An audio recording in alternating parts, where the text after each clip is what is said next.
From the land of conjurers, flying through the internet to your device like a UAP, hauntingly unexplained and downright weird, this is the Witching Hours, and we are ready to take off in the flash of an eye. Good evening to one and all, wherever and whenever you are listening to this program. I am Jida the Frost, and joining me, as always, is the medium Jenny Lee. How are you doing, Jenny? I think I'm doing good. You think you're doing good? I think I'm okay. All healed up and feeling a little bit better after this. Pretty much. Pretty much. I'd say I'm at like 90%, yes. Yeah. Well, that's good. But I'm super excited for our guest tonight. Yeah. Yeah, we do have a good show tonight. We have an excellent show tonight. Well, there's been a lot going on. There's a lot to talk about when we get into the news tonight. I just want to remind everybody, if you're listening to us now on Twitch, or whether you're listening to us on YouTube or any of the other places, iHeartRadio, Spotify, Apple Podcasts, whatever, you can always go and follow us on our YouTube channel, The Witching Hours Podcast. Click a follow there and you'll have access to all of our shows and past shows there. We would appreciate a follow. And if you're listening to us on a podcast, make sure you click that subscribe button and give us a good review if you enjoy the program and you enjoy our guests, and we would appreciate it to allow other people to come join our weird community here. So we would appreciate it. And we're glad to have everyone in. Welcome, welcome. I see the chat room's getting busy already. So yay. Off we go. All right. You ready for some news, Jenny? I am. What do you got this week? It's better be weird. Yeah. I debated putting this in here, but it fits under my weird anyway. Okay. A dispute may have led to the mass shooting after the Chiefs Super Bowl parade, police say. Oh, this is horrible news. Yeah, the mass shooting that unfolded amid throngs of people at the Kansas City Chiefs Super Bowl celebration, killing one person and wounding almost 24 others, appeared to stem from a dispute between several people, authorities said Thursday. Police Chief Stacey Graves said the 22 people injured Wednesday ranged between 8 and 47 years old, with half under the age of 16. A mother of two was killed. Police said they detained 3 people from the shooting, but released one person they determined wasn't involved, leaving 2 juveniles in custody. No charges have been filed yet. Police are looking for others who may have been involved and are calling for witnesses, people with cell phone footage and victims of the violence, to call a dedicated hotline. And I'll just kind of leave that there.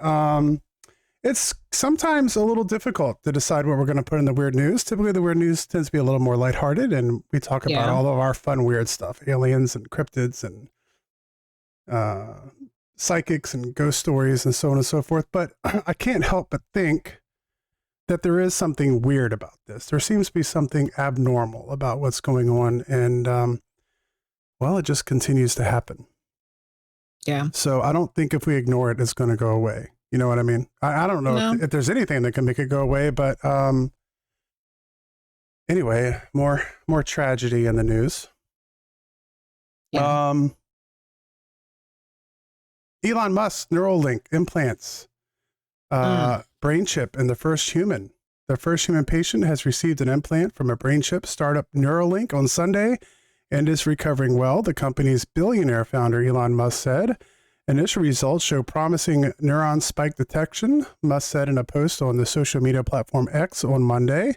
Spikes are activity by neurons, which the National Institute of Health describes as cells that use electrical and chemical signals to send information around the brain and to the body.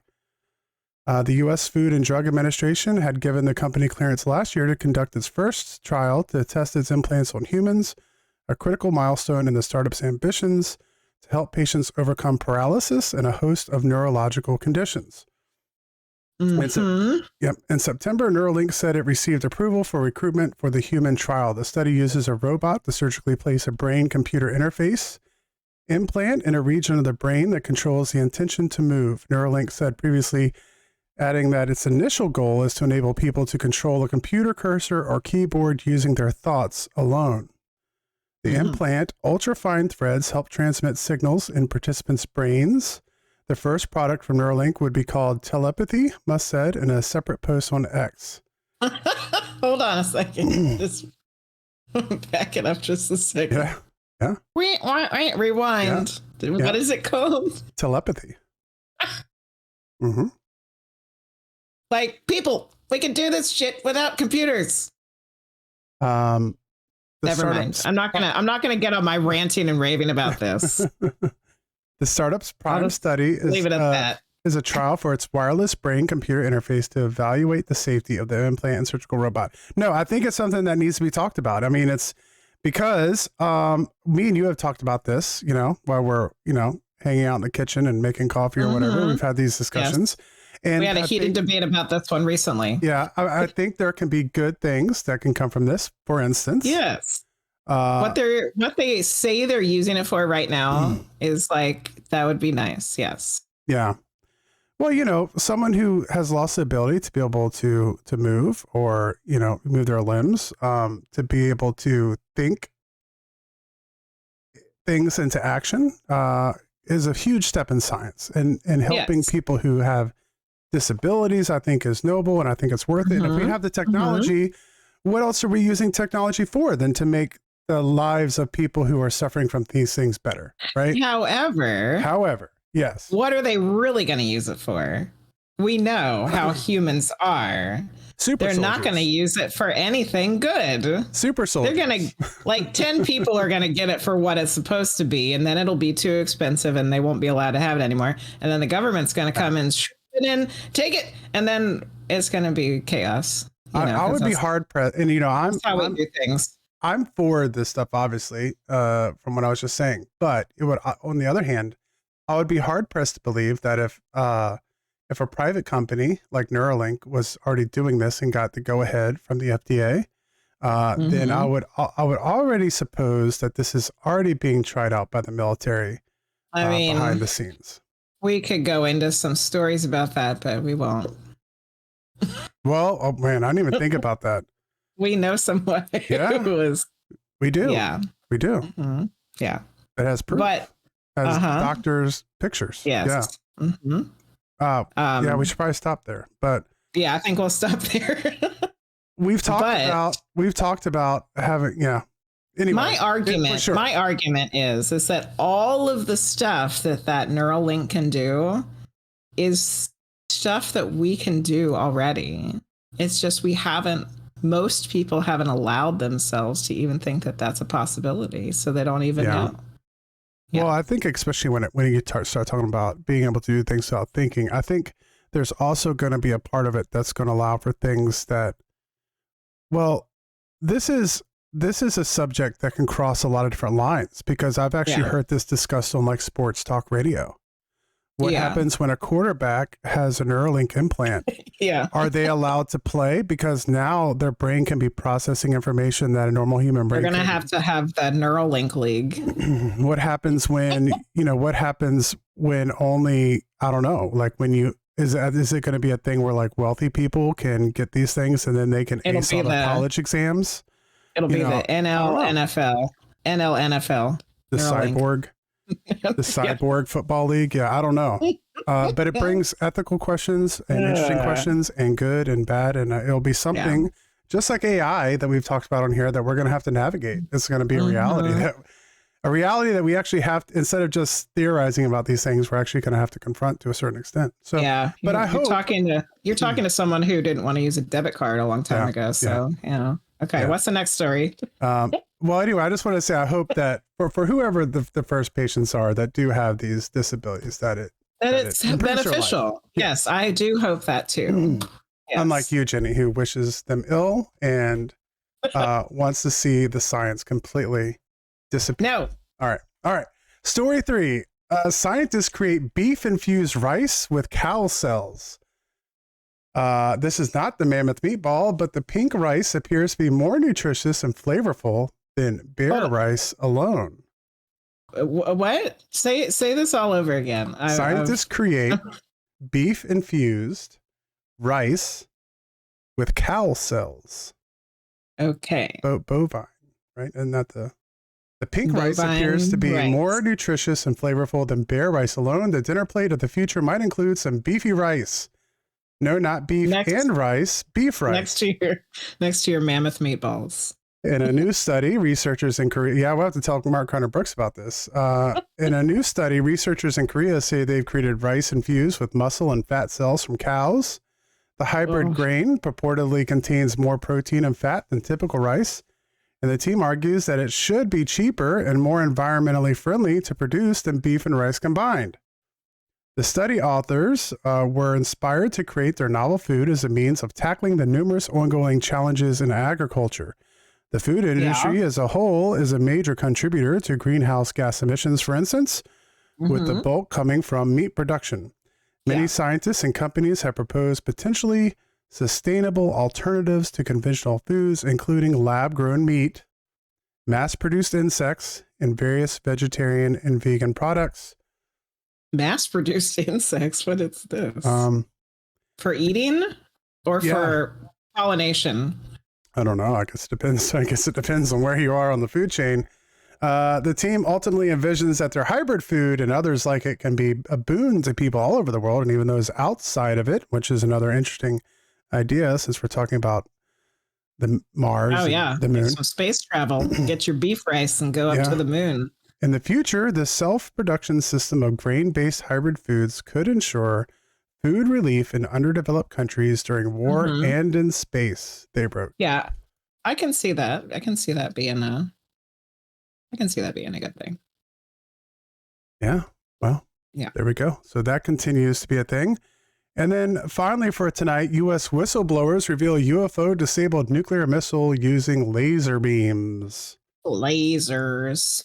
A dish-shaped UFO disabled a U.S. nuclear missile over the Pacific during a routine test, according to multiple military whistleblowers. The craft allegedly circled the unarmed dummy warhead as it traveled at several thousand miles per hour before firing 4 beams of light at the missile. It is not known at what altitude the altercation is said to have occurred. Retired U.S. Air Force officers, Lieutenant Bob Jacobs and Major Florence Mansman, are among 2 who claim that the event took place and say they have seen footage of the event, which was captured September 15th of 1964. So this is an old event, but they're coming out about it now. 1964. However, the video has since gone missing. Extraordinary allegations about the encounter have been swirling for years, but are now being investigated by author Robert Hastings, whose books include UFOs and Nukes, The Secret Link Revealed. Lieutenant Jacobs and Major Mansman were part of the team charged with filming the test from a military telescopic photography site in Big Sur, California, and while doing so, inadvertently captured the altercation. They allege that after a highly restricted screening of the footage, 2 plainclothes CIA officers confiscated the tape. Lieutenant Jacobs said that at the time, Mansman had told him not to talk about it and said that it never happened. Separately, Mr. Hastings confirmed that Luis Elizondo, former director of the Advanced Aerospace Threat Identification Program, also said he had seen the footage. This was confirmed by an anonymous U.S. Senate investigator who has previously accused the Pentagon of trying to discredit him for speaking out over issues of UFOs. So, the official Air Force video of the encounter captures the moment the unknown object appears to engage the warhead with a luminous beam, which turned on and off 4 times as it traveled downrange at several thousand miles per hour over the Pacific Ocean. By 1983, Major Mansman had decided to speak out about the encounter, describing the UFO as a classic disk. The center seemed to be a raised bubble. The entire lower saucer shape was glowing and seemed to be rotating slowly. So, more classic saucer. Yeah, which is interesting. I think we were talking about that the other day, about how it's interesting to see how these things, the shapes and change over time. But this stuck to me because, I mean, we have more military and more high-ranking military that's coming out about this. And so they're basically saying that the Pentagon is sitting on the video of this. So we'll see good luck getting that out. Yeah, what all the news stuff is about, you know, with all the Senate hearings and all that stuff. Maybe we'll see it one day. I don't know. Maybe. All right. Maybe not. Well, that was the news. Yay. The news. Yeah, that was the news. All right, everybody. Let's get going for tonight. Woo. Highly altruistic and intuitive, Kim Sage is a spearheading psychic medium, light worker, paranormal investigator, teacher, and creator who aims to enlighten, connect, and transform the lives of every client she works with. As a strongly advocated evidential medium who delivers detailed validations and messages from past loved ones, Kim has already made a lasting mark in her gifted role, proving that there truly is more to life than this one brief stint here on this earth. Since the age of 5, Kim has been able to see, hear, and feel the presence of spirit. Though this frightened her when she was young, she learned over time how to control her gift and unearthed just how immensely valuable her abilities were at offering healing tranquility for others. Going from blocking the spirits out to embracing them, Kim began heavily studying mediumship and psychicism under many mentors that helped Kim find her true calling in life to help others. Fast forward to today, Kim is now the founder of Sacred Sage Healing and continues to take courses so she can give her clients the best spiritual experiences that they deserve. Please welcome to the show tonight, Kim Sage. Welcome to the show, Kim. Thank you. Thank you for having me. So yeah, excited. It's great to have you on. Yeah, I got to meet you. Well, Jenny had known you previously from learning together, and I got to meet you at the Hanover Tavern, and it was great to be able to meet you in person. Yeah, that was a good event. I had really a lot of like-minded people there, and everybody was kind of laid back and just sharing what we all like to do. So Yeah. Yes. Yeah. And we got to see our friends there, including you. Yeah. Just so exciting. It really is like one of those things that for the first time, it really popped into my head. Like we were talking earlier before the show, we've done so many things online and we've made so many friends online and through the show where we don't get to meet them in person. Then I was like, hey, I'm going to go check out this Paracon that's happening in my town. Like, and next thing I know is like a quarter of all the guests we've had on the show are popping up from out of state to this thing. And I was like, man, like everybody's going to be there. This is crazy. Yeah. So it was great.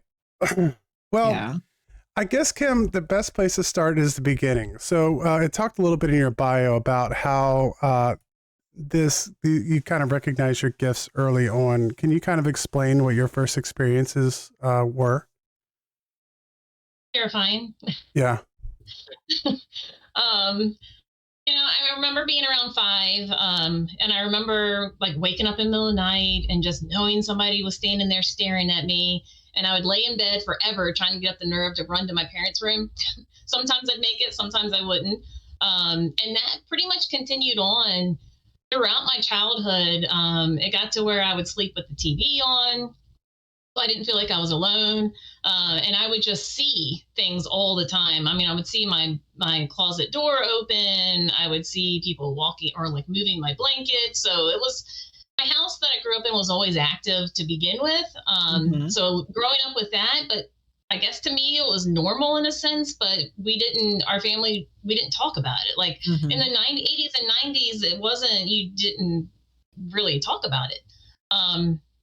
So that was pretty much the case my childhood until probably I was around 20. I ended up like shutting everything down, solely for the reason because it scared me so much and I didn't know how to control it. Yeah.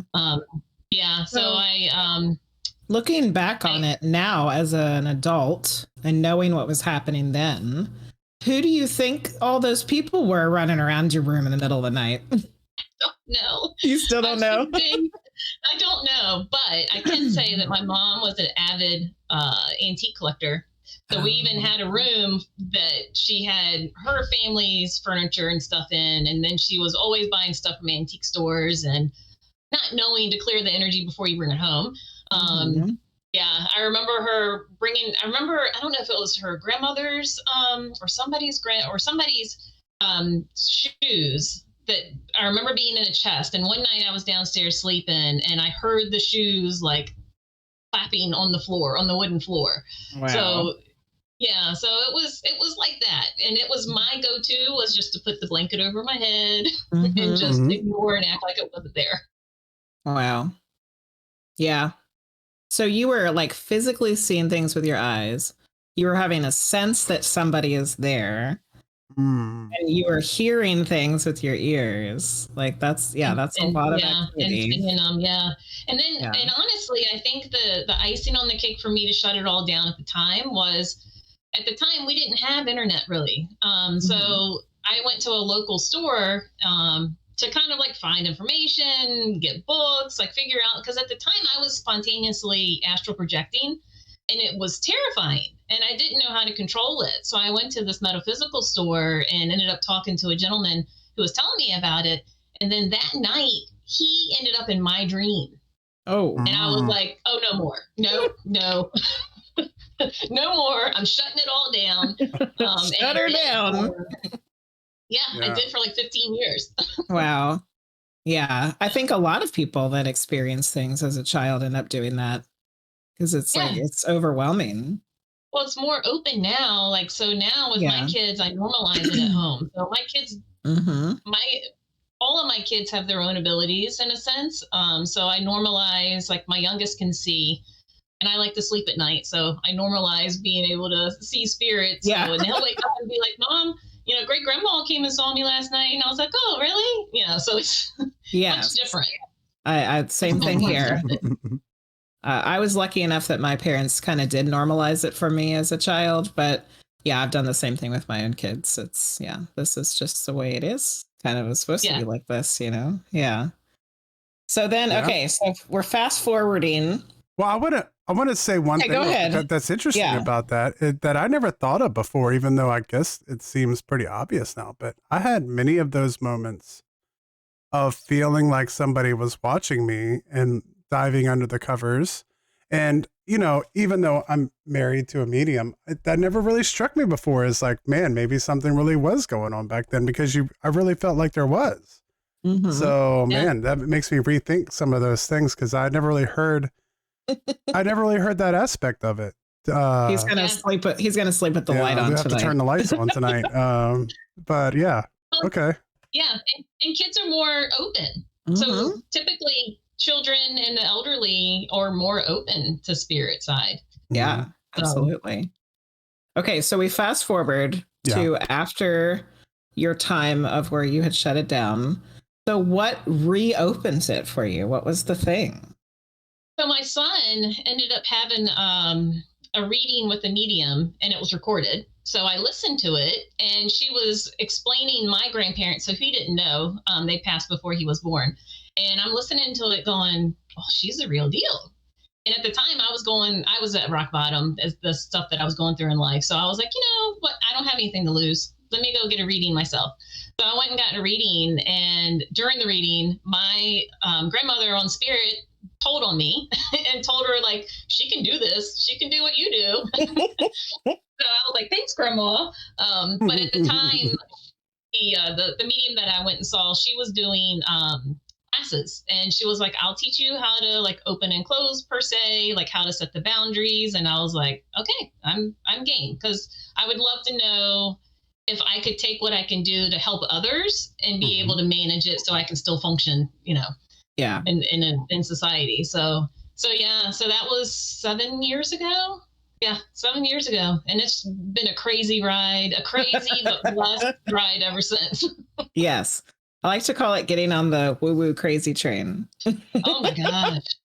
It has been, but I tell people, I'm like, I don't want to be all rainbows and sunshine, but since I've walked this path, the universe has opened up opportunities for me that I never would have expected to happen. Just the amount of people that I meet, just the opportunities that I've had, it's been truly a blessing. Yes. And then doesn't it kind of make you think that this is perhaps what you were supposed to be doing all along? Yeah. Well, it was funny because my whole... Oh, you froze up. I think we got a little freezing action going on. Sorry, I live in the country. That's okay. We know how that is. Yeah. Yeah. Okay, I think you're back. So what were you saying? So like my whole adult life, I never knew what I really wanted to do as a career, but I loved helping people. Like I always get that like warm fuzzy feeling when I'm able to help others, but I never truly figured out what it was until I started doing this. So it's kind of like I'm finally Yeah. and later in life, answering my calling. Well, me too. Yeah. Which is Really? fine, you know, for Yes. whatever reason. Everything happens for a reason. So It does. It does. Absolutely. Well, it's something you kind of have to make a so how did that happen? I guess I don't want to jump too far ahead in the story here, but I mean, I imagine that becomes was that a tough decision for you to make that decision that like I'm going to jump into this? Were you apprehensive at all, or did it seem kind of natural to you once you talked to the medium? yeah, I was apprehensive. Yeah. I was apprehensive. Typically, I'm the person, I don't like all the attention on me whatsoever. I don't like public speaking. I don't like any of that. So starting to do readings, for one, it's a huge trust thing because you're trusting something that you can't physically touch or like obtain, right? So the info that you're getting from spirit, you have to trust it and just like let it go. And the more I did readings and the crazy things that I was telling people, and they were like, yes, yes, yes, it was like, okay, that was like starting to help build up your confidence in readings. And then I've also learned like you don't grow unless you step out of your comfort zone. So that's been a whole lesson too for me. So it's definitely, I've embraced it now, and I feel like it's beautiful. Sometimes I don't like validation, but sometimes clients will come back and tell me certain validations from readings, and it's beautiful what spirit can do for their loved ones while they're still on the other side. Absolutely.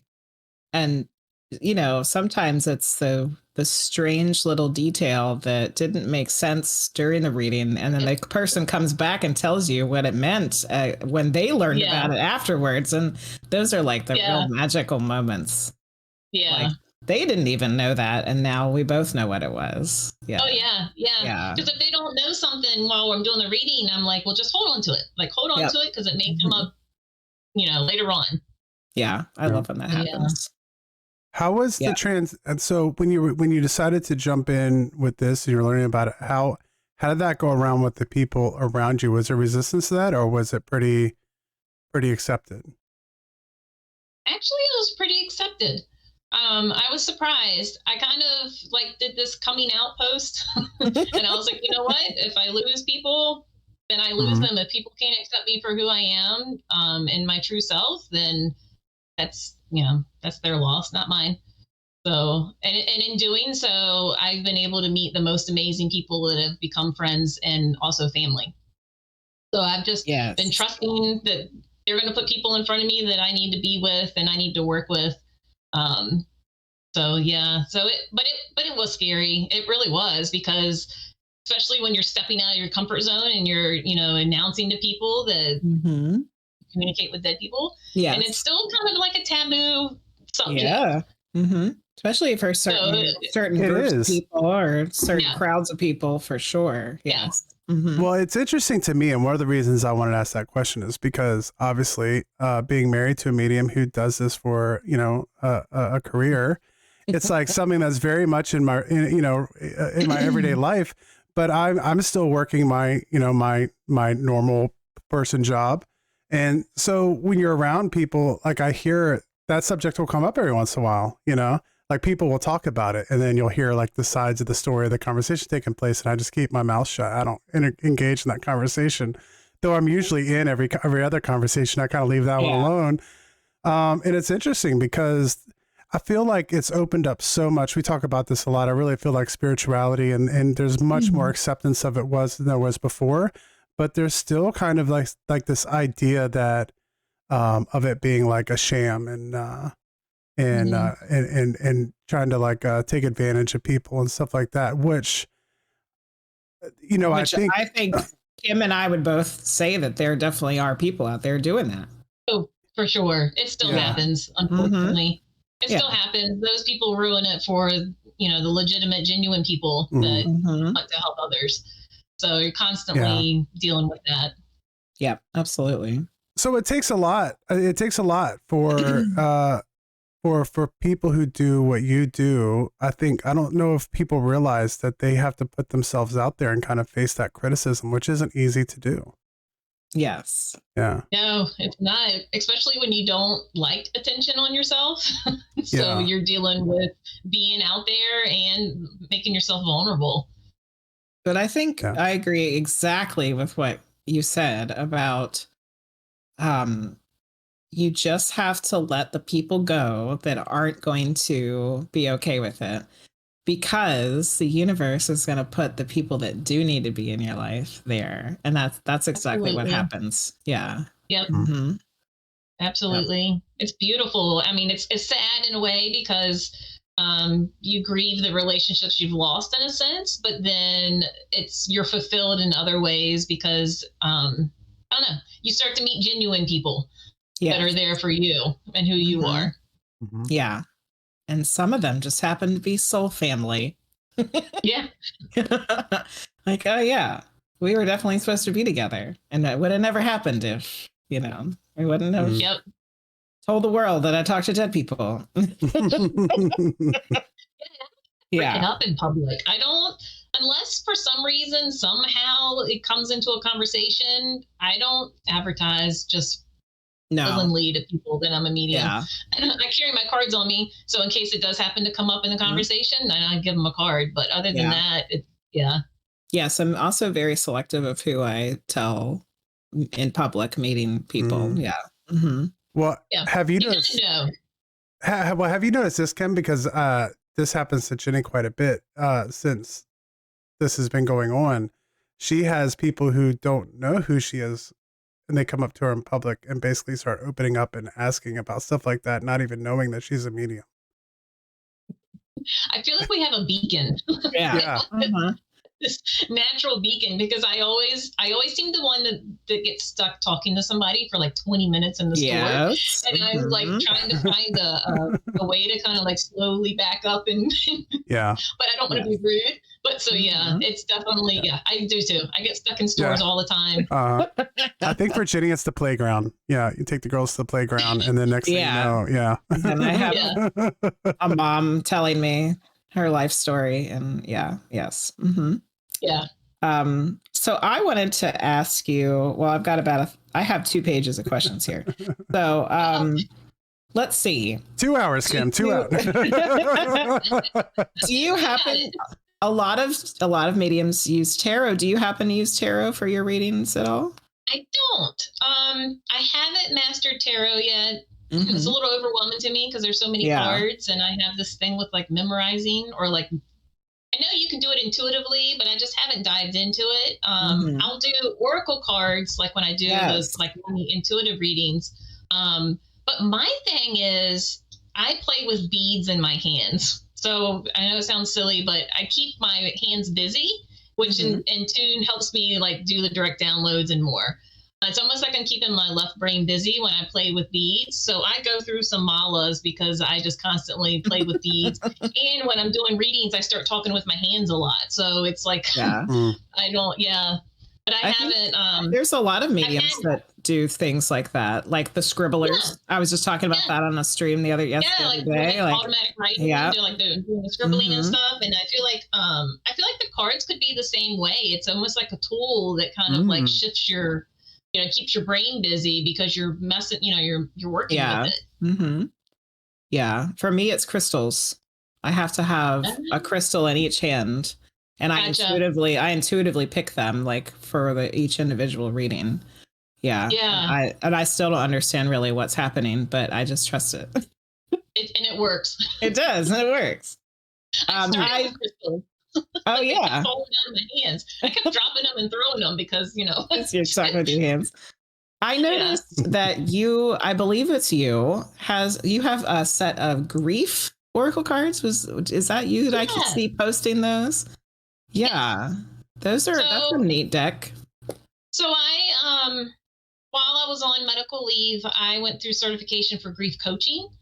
So it's like life coaching, but it's for grief. And then in turn, my spirit team and I created an oracle deck per se for grief. But it's a mixture of like grief exercises, self-love, self-empowerment kind of exercises as well. So you made this deck? Yeah. Oh, wow. I had no idea. Yeah. I just saw you were posting them. I was like, oh, that's cool. Yeah, I made it. Oh, my goodness. It's 44 cards. Awesome. Yep, and then there's a journal that comes with it, and then the thought process is to pull one like a week and do it. Mhm. So like this one is mirror work. So it says, stand in front of a mirror and say to yourself, "Today I'm giving myself grace." So this is more of a self love kind of exercise. So it's a mixture. There's things in here like honoring your loved one, like volunteer for something that would have that you're a charity that would have been close to your loved one's heart, like doing things to honor them. That's cool. Yeah, so it's a mixture of all kinds of different things, cooking their favorite meals. Yeah. And that's available on Yes, your website? yes, they're on my website. At the moment, I have to get my journals printed and pick them up. So Okay, I'm dealing cool. with that. I sold out of my first run. So Nice. yeah, That's so exciting. I didn't know it was your deck that I was seeing you post. That's so cool. yeah. Thank you. Awesome. I'm just finishing up my own first Oracle deck that's based on photography that I've been doing for the past few years. Oh, nice. So yeah, I'm excited about that too. So, so that website, by the way, is kimsage.info. Kim And it's- Sage, SAGE.info. And that's It's listed pinned up at the top of the chat. Yeah, and if you're listening later to us on podcast or on YouTube, that will be listed in the description below. So go check it out. Okay. Frost, do you have any questions before I continue on with I'll my let you 2 go. pages of I'll let you questions? Go ahead. Okay. I wanted to know how you got involved with the Belgrove Plantation. And for the people that don't know what that is, will you explain what that is? So Belgrove Plantation at Port Conway. So it's in King George County. It's where James Madison was born. So I first started going there with my mentor. She was doing classes there, and I would go. I did classes there, like developmental classes, and then would help her. And then being there, I was able to meet Fredericksburg Paranormal Research and Investigations, which I ended up joining their paranormal team 3 years ago, about 3 years ago now. So I've been going there for 7 years as well. It's become a second home to me. Mm-hmm. And so now I go there quarterly and do readings all weekend. We do paranormal lockdowns. So we do public investigations. And we do, you can stay till midnight or you can stay till 5 a.m. And, we show how to use the equipment. We're very interactive. So we're very answering questions and having the public use the tools and be a part of the investigation. So yeah, it's a beautiful place. And for it to be a plantation, we've put a lot of healing in the land and done a lot of things. And it's actually the Rappahannock Native American tribe was indigenous to the area. And so they've actually started to come and do their powwows there. Oh, nice. So we've really worked on bringing healing to the land. And it's a beautiful place. It's is. Beautiful. I when love you come it there. to it, yeah, you can just feel the energy. Yeah. Mm-hmm. So was your mentor that you started with Jay Marie? Mm-hmm. Yes, that's who I took my first classes with too, at the Belgrove Plantation. I wonder if we were in the same classes. We didn't even realize. Oh, I don't know. Yeah, this was back in like 2017. 18. I was a little later, I guess, because the very first weekend thing that I did with her was in January of 2020, right before COVID happened. Oh, okay. Yeah. Yeah, I don't know. That's interesting. I don't know if I was there or not. Crazy, I can't remember back there. Yeah, you might have already been well past what I was doing. That's when we went to the Bell. That's when we went there for the first time. Which actually, some of the longtime viewers got a little video tour of the outside when we were there for the Paracon there. Yeah, we were there. That was like my first appearance of talking to all the wonderful people on your stream. I was taking them on that little tour. So some of you have seen it. So we do have a question in chat, but before we move away from the Belgrove Plantation, what are some of the paranormal experiences that you've had there? Oh gosh. My very first time I spent the night there, there's only 4 bedrooms. It's a bed and breakfast. So you can rent the room and stay overnight and all. So the very first night I stayed there, I was woken up. I woke up all throughout the night. Just this lady, if you ever stay in the Conway room, there's a lady in there that likes to just stand there and stare at you while you sleep. Oh, so fun. she did that off and on all night. So I resorted back to being a kid again and like putting the blanket over your head and going, I'm not looking at you. I'm not paying attention. Move along. And then around 5:30 in the morning, I woke up to men, and there was no men in the house. I think Brett might have been there, but their room's all the way at the other end, and they weren't even awake. But I woke up to two men. It's like they were standing outside the door having a conversation. And it reminded me of like Civil War, like they were like talking about like what they were going to do. So then, of course, I was wide awake, like the hair standing up on the side of on my arms and all. And I was laying there, and at the time there was a little child named Jacob that was known to be there, and he would throw a ball, and you would hear a ball bounce, and I hadn't heard it. But 10 minutes later, there it goes. I hear this little ball bouncing down the hall. And so Belle Grove was the first location outside of my own home, because I hadn't been paranormal investigating before then, that I experienced paranormal activity. And other people did too, because my friend was awake in the room as well. And I didn't know it at the time, but she heard what I heard. So having that validation of somebody else hearing what I just heard too was like huge for me. Yeah.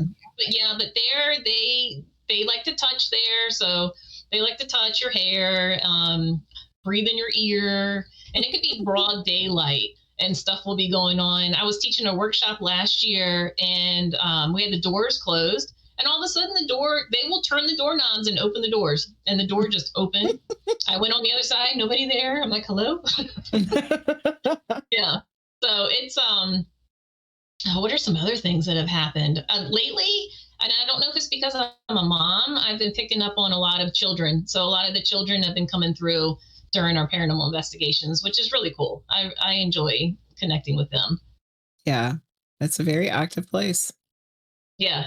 It is. Yes. But like all places, and we try to tell people when they come in for the public, it's not TV, right? So we could get a lot of activity, or we could get minimal activity. We just never know. Like spirit doesn't, they're not on demand. It's not, exactly. They're people too. Yeah. Yeah. Yeah. So Priestess of Wonderland wanted to know about Sasquatch art. Sasquatch art. It might have been I went to Bigfoot Con, and so I made some Sasquatch magnets and and coasters, like car coasters and stuff like that. I think I remember you seeing you made those. Yes. Yeah, I think I have one here. Yeah, they're like little. Yay, Bigfoot! When you go to these vendor events, you try to like think of things like little things that you can bring that will be with the So I love doing craft stuff. I love making things. For the Bigfoot event. Yeah. Mm-hmm. Well, yeah. And the Sasquatch stuff is, next week we're going to have Ron Moorhead on. Next week we have a Bigfoot guy on, Kim. And so that's going to be interesting because we get to hear, and you all will get to hear some footage of Bigfoot talking with each other. So that's going to be an exciting show. Yeah. Have you ever had any experience with Sasquatch? No, I don't think so. Yeah, I haven't either. I think I kind of felt it a couple of times, but I've never seen anything I want to though. I like to see a Bigfoot. I didn't really start understanding. Like we could go down a whole rabbit hole. Oh, yeah, we could. That's why we got 2 hours. Right? I didn't understand until I went to my first Bigfoot Con as a guest and started listening to them. Because growing up, I always felt like it was a physical being. Mm-hmm. But then listening to the speakers and all, I was like, wait a minute, is this more like... Because it came to me that I feel like you could speak to it telepathy, like you could speak to it telepathically. Mm-hmm. And then the whole dimension, going in and out of dimensions and stuff. And I was like, well, that makes more sense to me than it being like a physical. Yeah. Animal. I think there might be, there's so many questions. There might be some kind of crossover, or there's something else to it. Yeah. I feel like there's something going on there. So something's going on there. And one thing that I've realized from doing this show and just talking to people in general about anything paranormal is it seems like the more you get into it, the more you realize that all of it is connected, like spirituality and the mediumship. And then next thing you know, especially like for us in our community, like the aliens, UFOs. And then when you get into aliens and UFOs, all of a sudden Bigfoot starts showing up at the UFO sightings. And it really he's knocking on the UFO door. Yeah, it's like, it's hard to get into just one of those things without the doors opening to everything else. Yeah, I agree. In my experience, yeah. Well, is that something you would be interested in doing? Is any Bigfoot investigations? Would you jump on board for that? Yeah, I'd be open to it. Yeah. Yeah, I think that would be interesting. I'm open to new experiences, right? Because until we do it, then we don't really know. So yeah. So this is an excellent segue into another question that I have.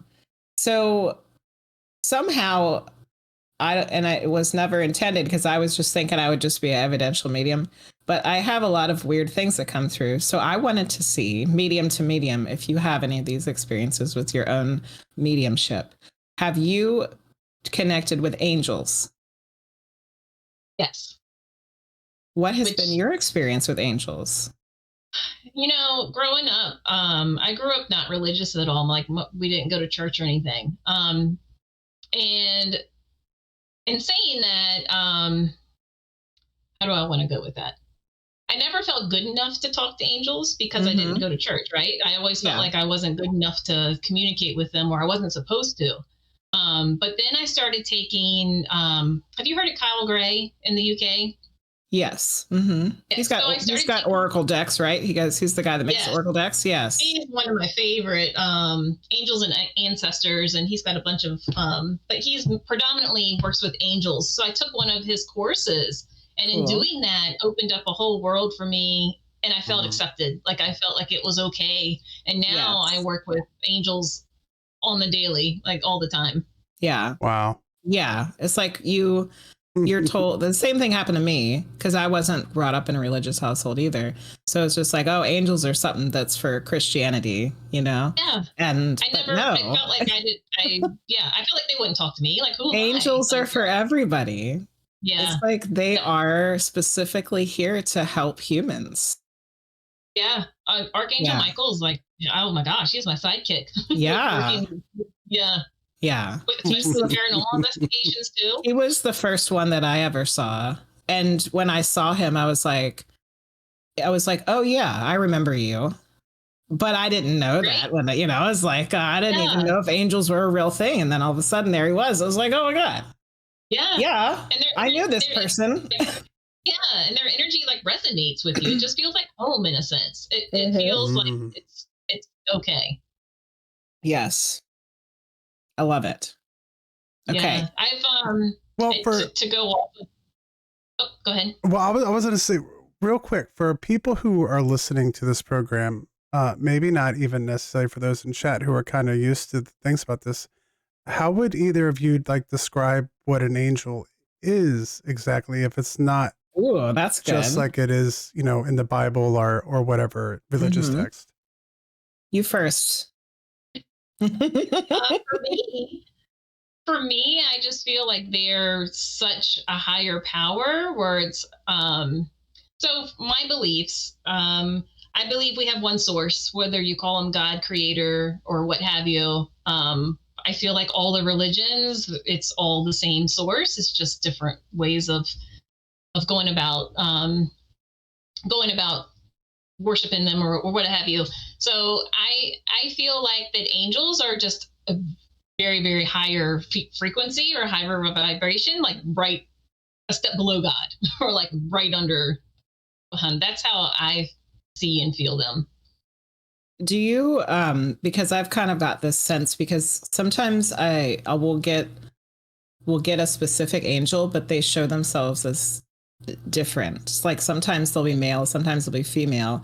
So do you feel, because I kind of feel like they're not really in a human form, that's just how they kind of show themselves so that we'll know who they are? Me too. I feel that too. I feel like they don't look per se of what is shown of them. It's just whoever's interpretation it was to, like, make artwork of them or per se, but I feel Yeah. like they just turn into human form or like show their human form to normalize it for us because we're Yes. big into like being humans. We're big into names and big into like, is it male or Mhm. female, and to normalize it. And I guess to make us feel more comfortable. And I think so that we recognize that's who they are because that's what Yeah. our imagery of them is. Yeah. Yeah. Yeah.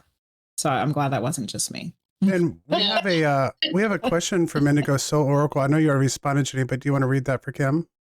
Yes. Okay. So Indigo Soul Oracle said they're a physical medium, a psychic medium as well. And they recently had experience that an angel he identified as a protector servant was sent to help me. Has anyone had experiences like that? Protector servant. So for me, I mean, my protector is Archangel Michael. I'm not versed in all of the angels. I've only actually I'm learning worked them. with a few. Yeah, I'm learning them too. I just started working with Azrael for like crossing over and yeah. So I don't know a whole lot of them. So I don't really. I was thinking that what they were explaining was kind of common because I think that angels show up to help us, and so and like guardian angels per se. Yes, for there to be an angel showing up to like telling them specifically that they're there to help, I think that's absolutely normal. Yeah. But thank you for the question, Indigo Soul Oracle. And for anyone else, as we go on tonight, if you have a question, feel free to put that in chat and we'll pass it on to Kim. If you would like, the easiest way, just so it doesn't skip by when chat starts moving quickly sometimes, is we have element 115 for our channel points down there. So you can click on that and you can highlight your message. And so you click on that, type in your message, and we will see it nice. It'll pop up nice and easy for us to read there. So if you have any questions, make sure you pass them along. Okay, next. And then, go ahead. Go back just a minute. When she was talking about like a protection guide coming forward, so that recently happened to me as well. And for at least in my situation, it was for me to be more mindful of those that I have around me or those that I have in my company.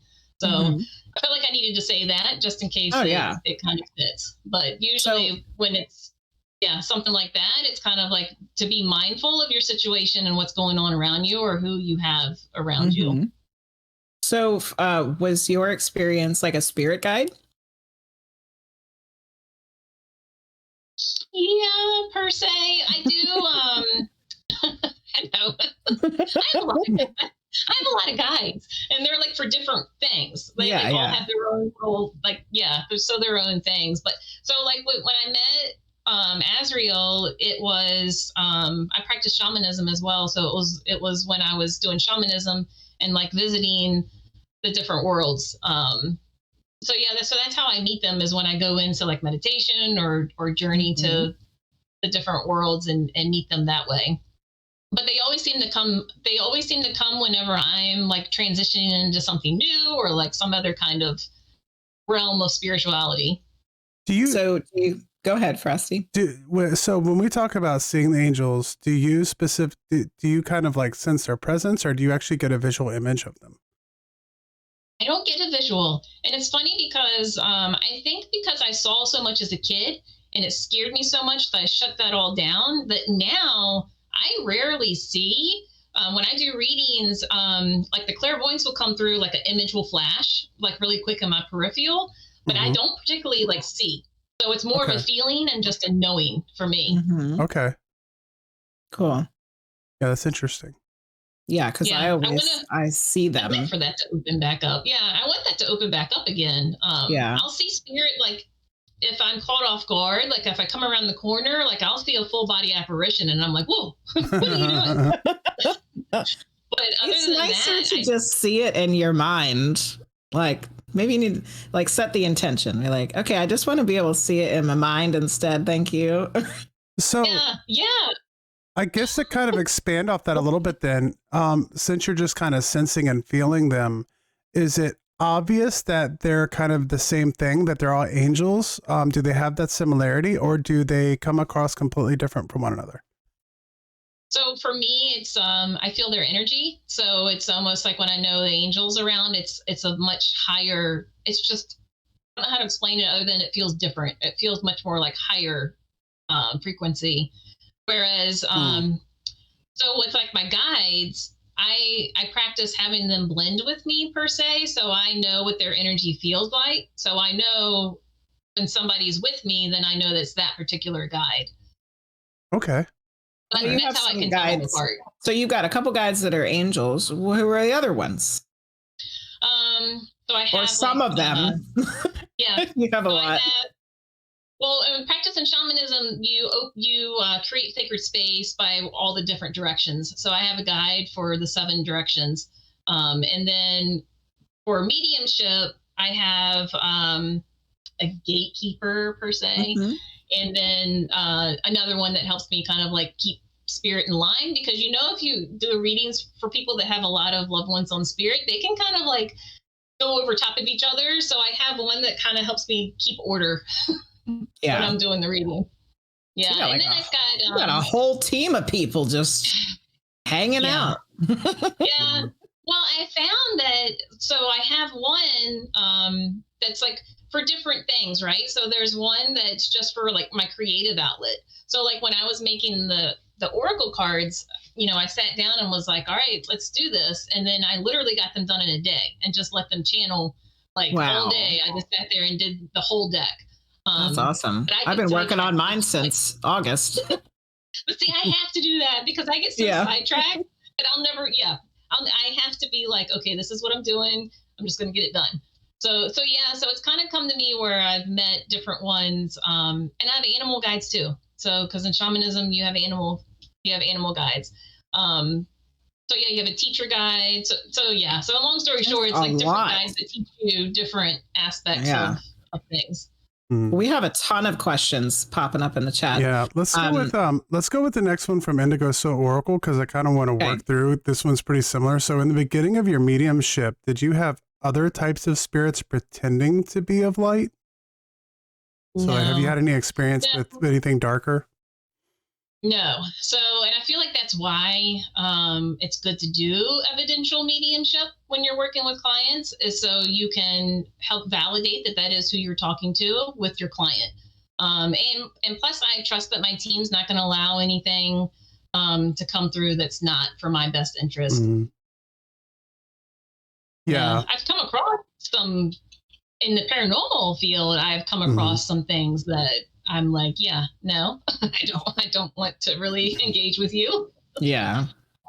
So I guess that's a question I can ask both of you to kind of follow up there for Indigo Soul Oracle, because I know Jenny, that you also have spirit guides that like kind of like protect the gate, kind of who's allowed to talk to you.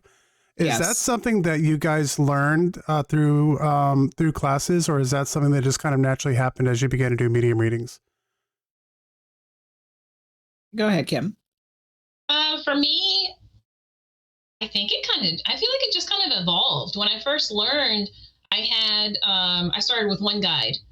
And then I think as the years went on and I started learning other things, it just kind of progressively happened. Like I'll do, a guided meditation or something, and then I'll meet a new guide. So I don't always keep the same guides. I've got the same couple that I've had all the time, but they kind of interchange with how my life goes as well. Mm-hmm. And for me, I didn't really think about the gatekeeper. Like I knew about spirit guides, but I didn't really think about the whole gatekeeper guide until I started doing trance mediumship. And that's when I learned that you should definitely have one or more than one to decide who's going to come in, So that's when I got mine. Yeah. Not putting words in your mouth, but would you say that it's probably kind of important, especially in the beginning, not that it doesn't ever become unimportant, but especially in the beginning, it's important to kind of do the meditation, kind of be able to do that work before you start doing the medium readings? For me, I feel like learning how to meditate is like a huge foundation of your growth, because you have to be able to go within. And I would hate to do the work that I do without knowing that I have a team. Like, you always have a team with you, even though you don't know them. But Mhm. I like to work with my team, and that's the whole part of the trust thing too. Yeah. It was because, I didn't trust at first. So I didn't, I feel like I probably delayed my progress years trying to get over the whole trust thing. Yes, that's the hardest part of But mediumship. meditating Just was getting like, out of your own way. yeah, I feel like And, meditation's huge. I don't know how you could do it without knowing how to meditate, because I think I don't that either. when you're meditating is when you're figuring out what your own energy is. And if you don't know what your own energy is, how are you going to figure out what somebody else's energy is? Yeah. Yeah. There's in saying that, it pinged a memory for me. So there's a thing you could do. It's called sitting in your power. So you just sit and feel your energy. And, and that's when you can have your guides come in and merge with yours so you can feel theirs too. But it's getting to know your own energy for sure. Yes. So I'm going to go back up a little bit. CMC was asking about Archangel Michael. So yes, Kim works with Archangel Michael. So just remind us, what does he help you with? So he helps me with every single night. I ask him to come and cut my cords, my energetic cords, from people that have, because we're energy. We're all energy. So we pick up other people's energy, and unintentionally they connect to ours. And if you don't be mindful of keeping your energy clear, you'll start carrying around other people's gunk. So, Absolutely. So I work with him a lot for that. I work with him when I go on paranormal investigations for protection.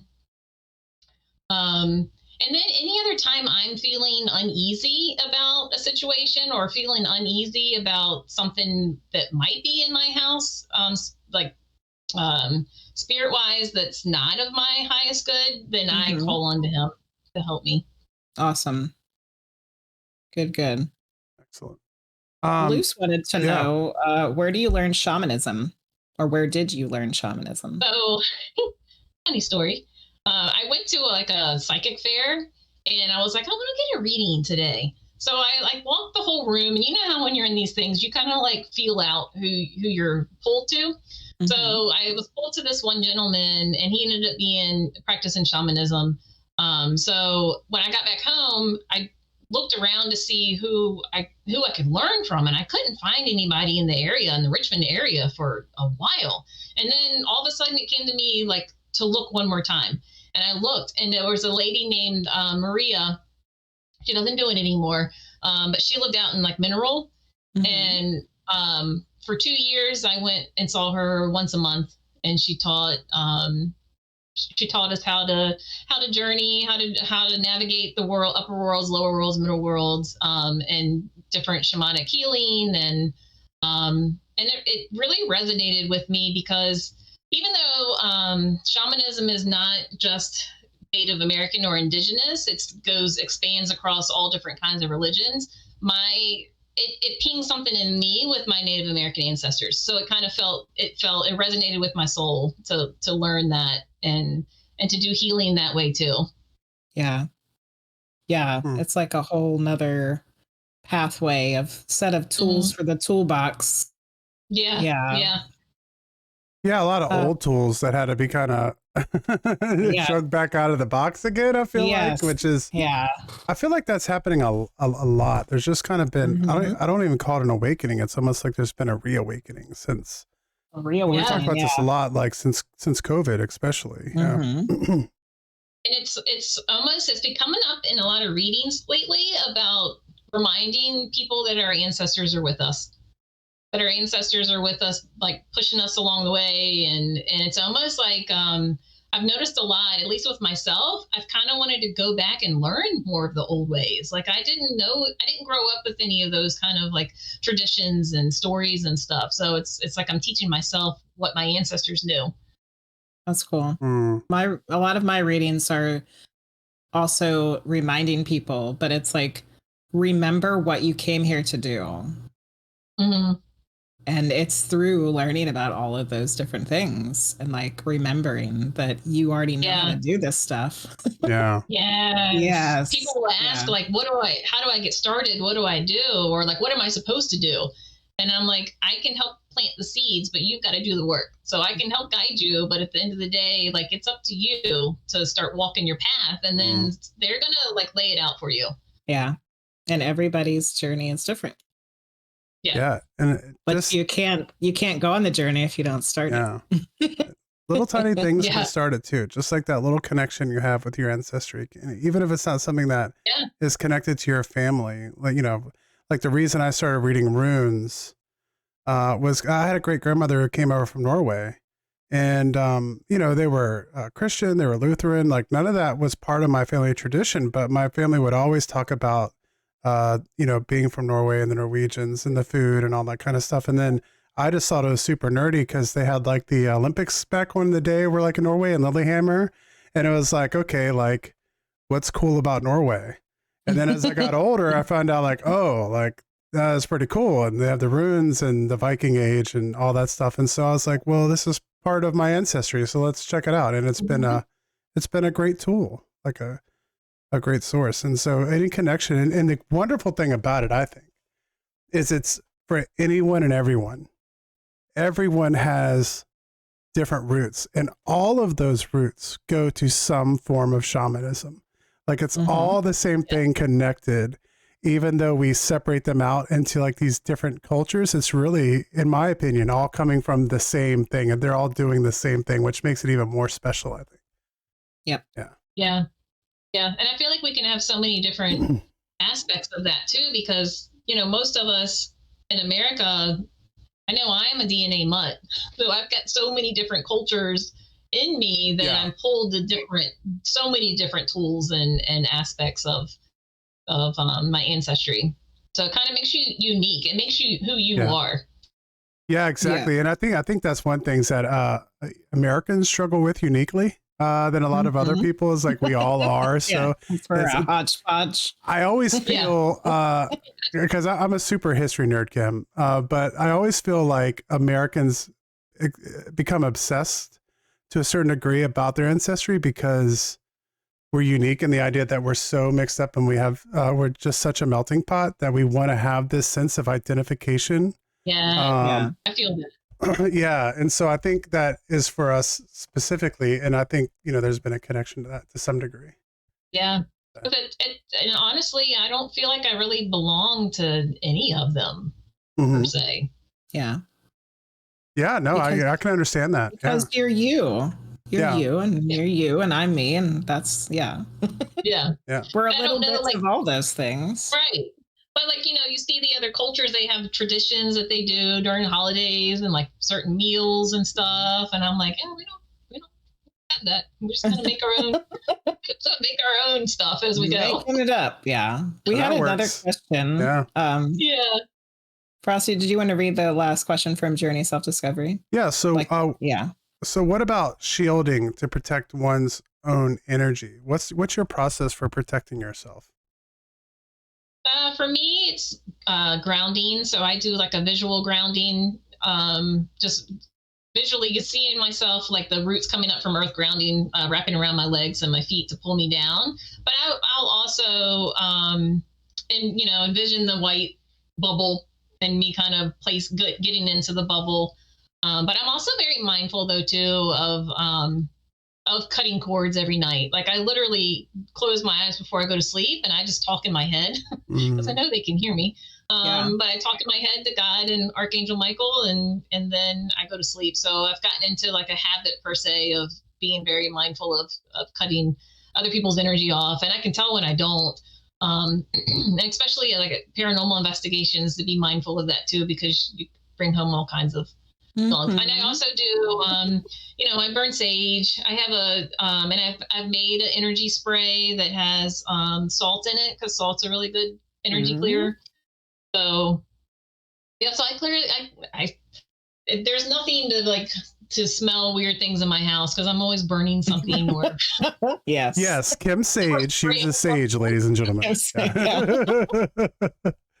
Well, I don't want to skip over this because I kind of need to go back. When the question we had before, talking about shamanism, and you were talking about kind of the different places that you were talking about going. Can you get into that a little bit more? Kind of explaining what that is? So shamanism, when you journey, it's made up of three worlds, energetic worlds. So the lower world is where you would go. The lower world, at least for me, this is all my experience. The lower world is more like where your animal guides are. It's more where like land and trees and all of that, where that is. The middle world is more of where you go when you meditate. So it's more of that conscious realm of where you go when you meditate. And then, so you start off in the middle world and you choose to either go down or go up when you journey. And there's multiple layers, like you can keep going down, down, down, but that's a whole rabbit hole. And the upper world is more, for me, the upper world it's for where my human teachers are, or teachers in human form are. And it's also more like angelic. Like for me, it's like a Greek goddess, like up there. It's yeah. But so yeah, to try to put it in simple terms, that's how journeying is when you choose to go to the different levels. And typically, I don't know which level I want to go in. And when you journey, you typically have a theme. So it's not guided per se. So you kind of know what you want to do, or you set the intentions before you go. So before I start drumming for myself, I'll say, well, I want to go see my animal guide in the lower world and talk about this, this, and this. And then, so that's what I'll go do. Excellent. Very interesting. Yeah, it is interesting. It kind of reminds me of the types of things that I have happened, but it's not like I've never been taught it in the regimented shamanistic way. Yeah. Well, and it's interesting because the guides that I used to keep them so separate, like from like meditating regular or like journeying.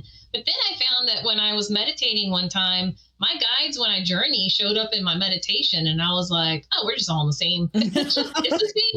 It's the same. Yeah. You know. Mm-hmm. Applecat was wondering if those worlds also correspond to places on the Kabbalistic tree of 9 worlds. That's a good question. Yeah. Because I was just getting ready to ask about the world tree, if there was a connection there. Yes, there is. Because there's a journey that I've been on before where we went to the world tree. And like, so everyone has different ways of going to the different worlds. And my way for going to the lower world is I actually go in a tree and I go down through the roots. That sounds fun. Let's go. Let's go right now. And in the upper world, it's funny the way, if you work with spirit, like they have a sense of humor. So you have to find a way to go up, right? Up through the clouds. So all of a sudden, like before me was a trampoline in the ground. So I just jump on it and I'm like soaring through the clouds. That's also fun. Yeah. So we had another question to backtrack a little bit about the ancestors. Applecat wanted to know how do you deal with being spiritually pulled in multiple directions by having different ancestors? So when I'm learning, it's hard to have balance. It really is. I struggle with balance all the time. So when I'm learning, I try to stay focused on one subject at a time, because I'll go squirrel and I'm all over the place. So like with my experience is I learn different things about the cultures that I'm a part of, but I only take the things that really resonate with me. And then it's kind of like a little melting pot of my own self. Like I may do some things that are like indigenous to Native Americans, and then I may do Celtic, traditions. So that's how I deal with it. I kind of take the things that I learned that resonate with my soul and use those. Yeah, that makes a lot of sense. Yes. Okay. Thank you for the questions, everybody. Yeah, good questions, everybody. Okay, so other things. We talked about angels. We talked about guides. We've even talked about animals. Have you had experience with higher self?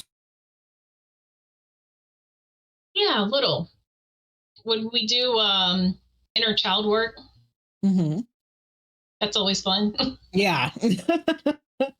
It's okay, little Jenny. It's all right. Oh yeah, that's always fun. So it's pretty much when Well, I guess that's pretty much the only time I've really worked with my higher self. Or like when I'm using the pendulum and I'm asking my higher self to help me find something. Yeah. That Like your sounds silly. keys or something? It happens though, why not? You got the Yeah. resources. Yeah. Whatever works. Yeah. Yeah. So I haven't done like a whole lot of higher self work, just with like healing, I guess more of the healing aspects part of it. Yeah. Yeah. Which I think is where a lot of people get introduced to it, is through healing. Yeah. I had no clue about inner child work until the first time I did it. And let me tell you, thank goodness we had tissues, because that was emotional. Wow, Yes. I can imagine. Yeah, I can imagine. Yes. Yeah. Yes. Absolutely. Well, and it's it's interesting that certain things that you went through as a child, your brain blocks. So when you go back and do these inner child meditations, it reopens those, and all of a sudden you have to address those of what happened and address those emotions. So it can be very overwhelming, and yeah, but it's a part of healing. So yes. Good old shadow work. That could be a fun group class.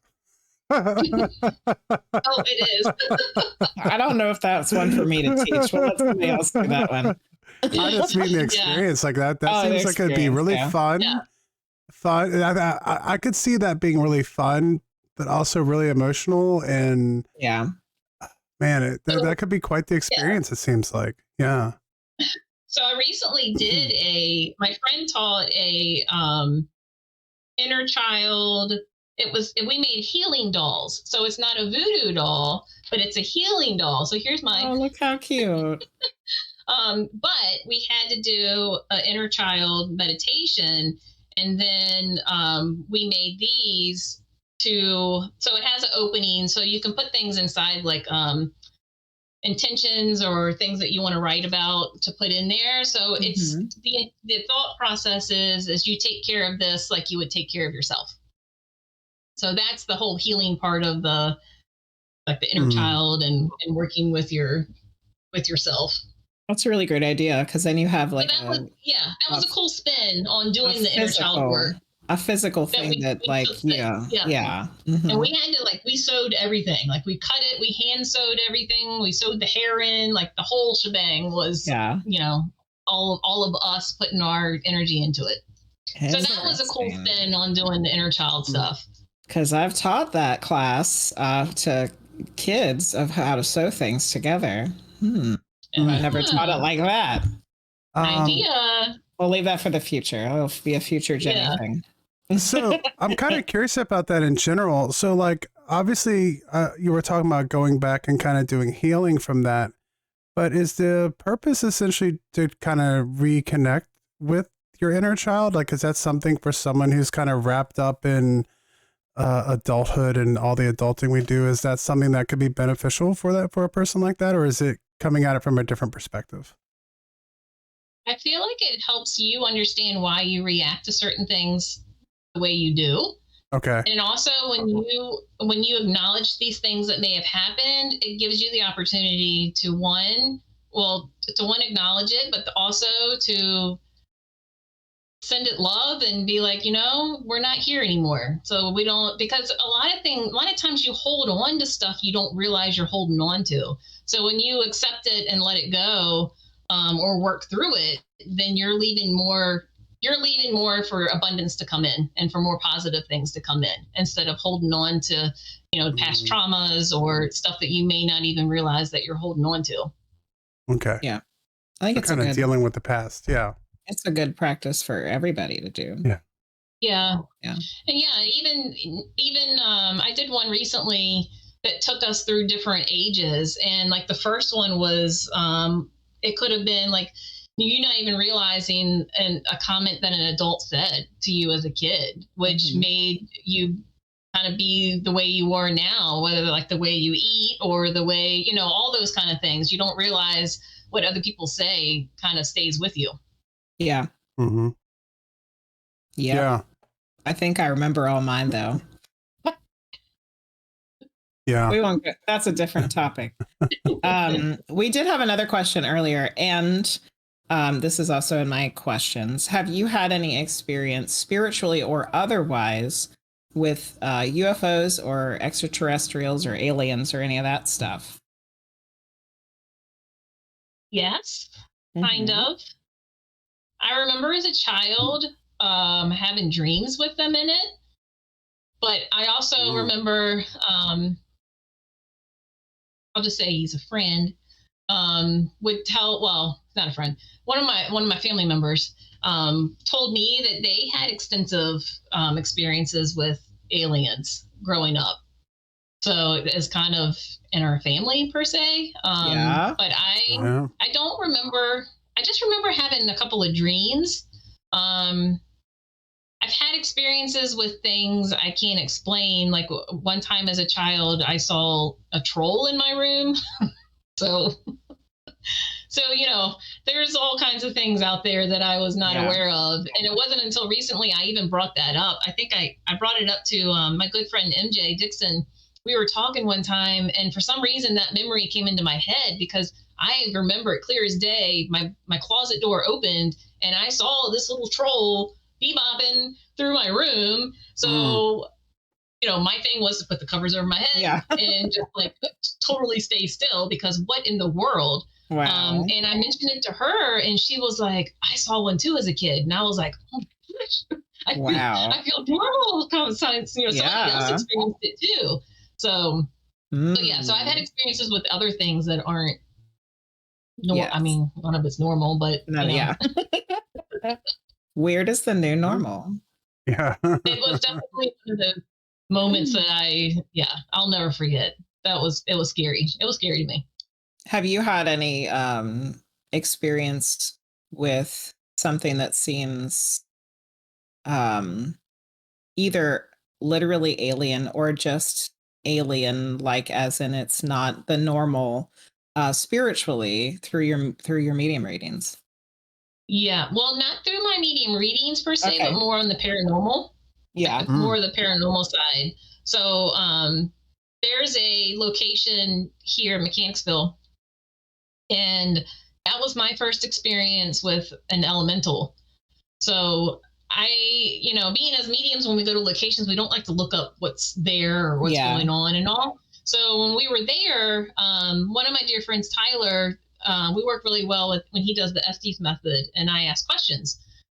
So we were doing that, and while he was answering the questions, and I'm talking like medium-wise, it was dawning on me that this entity had never been male or female, was never like here in the physical world, and I'm sitting there in that moment going, I'm not going to cuss, but I'm like, what is this?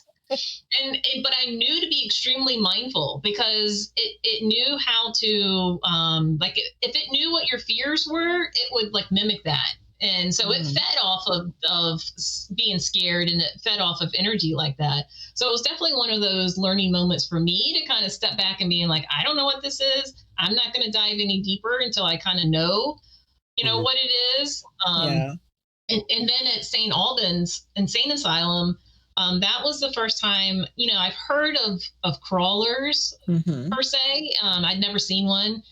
I never really wanted to see one. My favorite show is Dead Files, right? So I would always joke with my husband going, "Gosh, I'm so glad I don't see what Amy sees." Like, exactly. I've said that myself. Yeah. Well, until it happens, because we're walking through, and lo and behold, it was in passing this black thing that had like body, like a human body, but it had like legs, like all these different was on the ceiling, crawling up, and we were just in passing. I don't even think it noticed me, but we were walking through too, and I was like, thank goodness my friend behind me saw it too, because I was like, what was that? Yikes. Yeah, so I just handle those moments because I'm not educated with those, and so I don't want to push buttons or dive into things that I'm not educated in and don't know. I don't want to get in over my head, right? Because and I don't want to put my spirit team in a position where I'm causing them to do something to help me more. Putting myself into those situations. So those are my experiences with like things that aren't of like norm. the normal Yeah. stuff. Yeah. Mhm. Yeah. It's things that exist, but that doesn't fit into the your deceased grandma category. No, most definitely not. So Yes. talking about the paranormal investigating and investigations you've done, where are some of your favorite places that you've been to investigate? Gosh. Well, Belle Grove's, of course, like my second home. And I often take that one for granted, I feel, because I know the spirits there so well. So Mhm. it's like it's like a, second family almost. Um the cabin on 360 is a really good location, and that's local. So they've got the Brick Rancher. They've got three different locations. It's on where the Battle of the Bethesda. I can't pronounce it. It's a Civil War battle that was there. So that one's a really good location. St. Albans was interesting. It was going into an insane asylum as a medium scared me to death before I went. I was so hesitant with going. Yeah. But I went in and talked to my guides, and we had a code word. So if I heard their code word in my head, I knew to like leave wherever I was. Yeah. Mhm. Did you ever get the code word? No, Oh, thankfully. that's good. Okay. Yeah, thankfully I didn't. Even when the crawler went over the ceiling. Yeah, no, I think because we were both Code just word. Yeah. What's Yeah. going on, guys? Yeah. we were not paying attention to each other. Yeah. Pineapple. Yeah. Pineapple. Yeah. Whatever it was. Yeah. We've done we did the USS what was it? USS North Carolina. That one was very quiet. That one was really quiet. I actually, a lot of times before I go on paranormal investigations, I'll have a dream before, and it's almost like the spirits on that location will kind of like come in my dream before. It's weird. Wow. But with that one, I only kept picking up on a guy, and I felt like he died from being ill, from like being sick.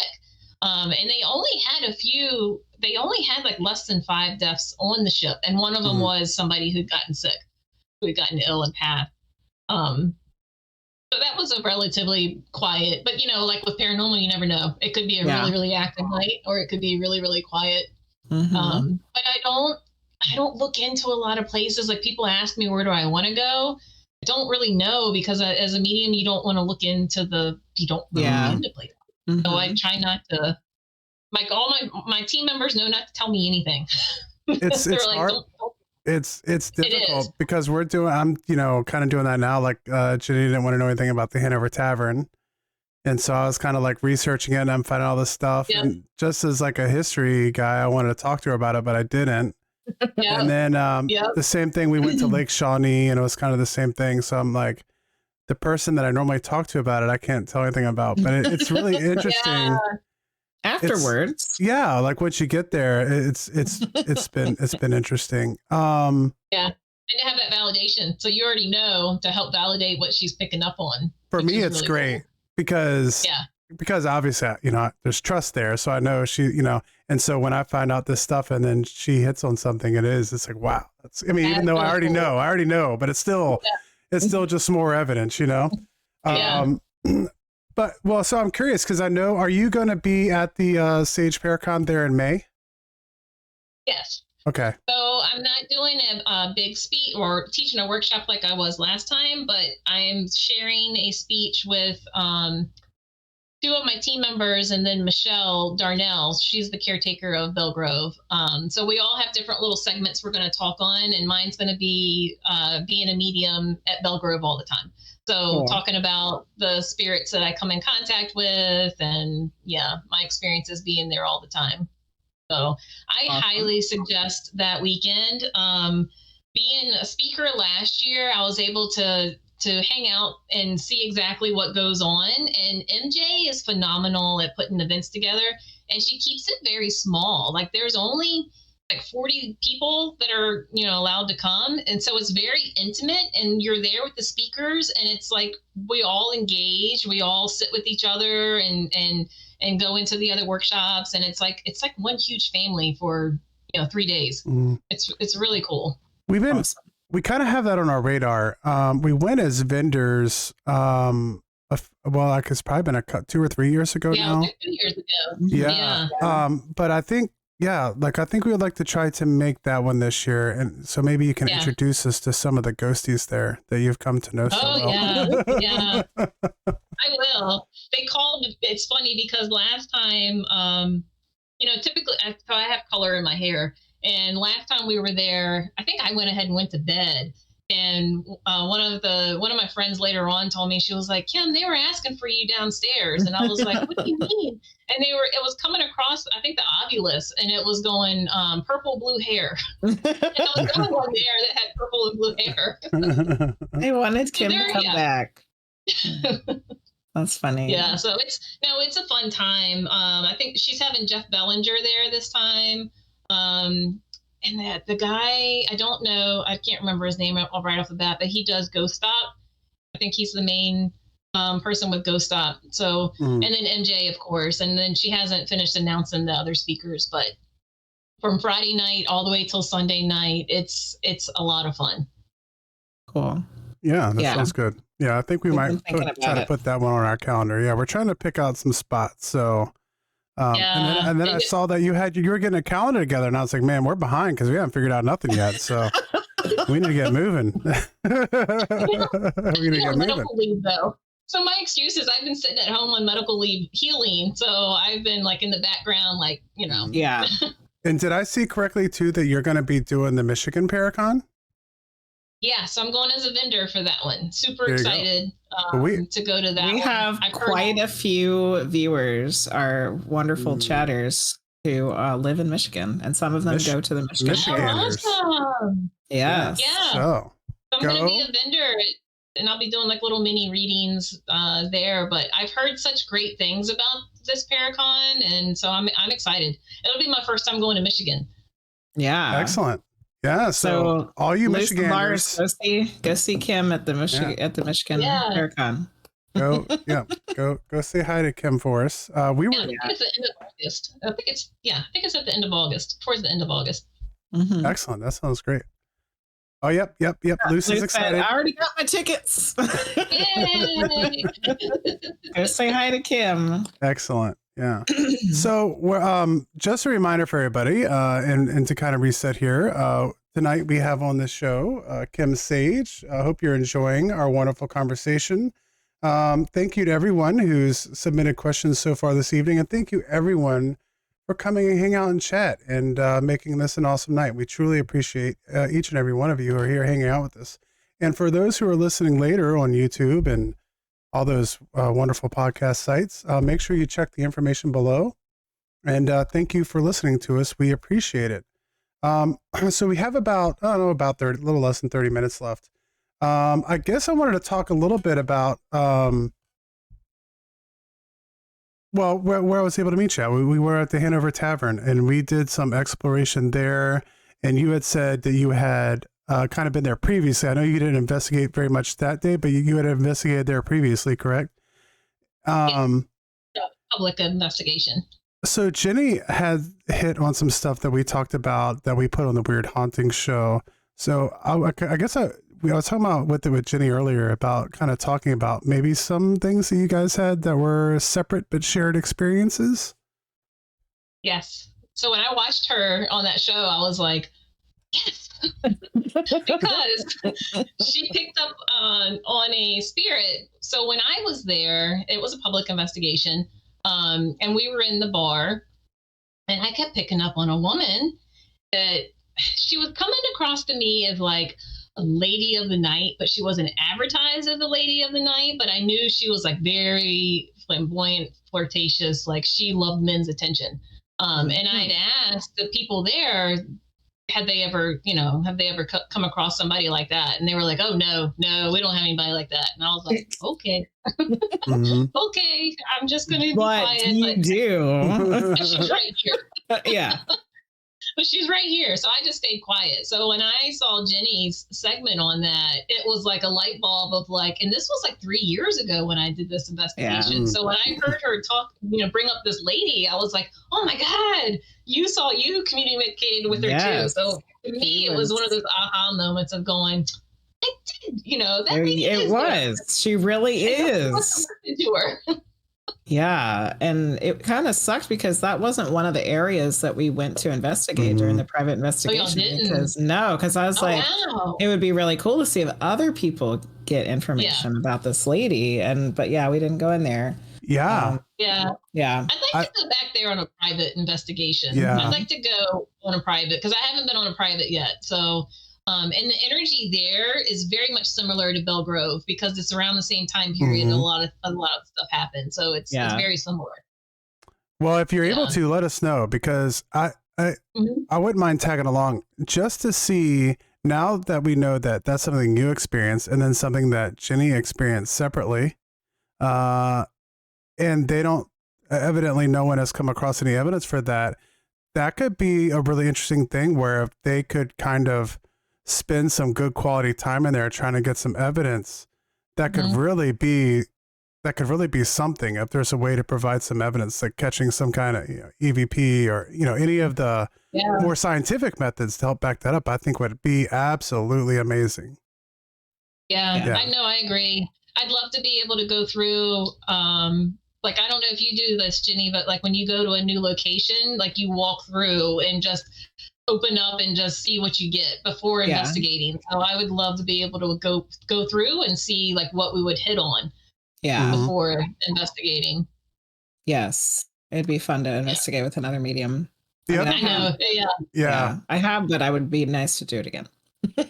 Well, we thought we were going to be able to investigate with Irene that night, and that didn't pan out either. It didn't work out, Yeah. So, but yeah, I think Irene had an experience with the flirty lady too, because somebody whispered right in her ear, and then when I was talking to the flirty lady, she said that she was going to whisper in people's ears, and it's like that had just happened to Irene in that room. I was like, oh, she's the one doing it. She likes mediums. Obviously, she knows who the mediums are.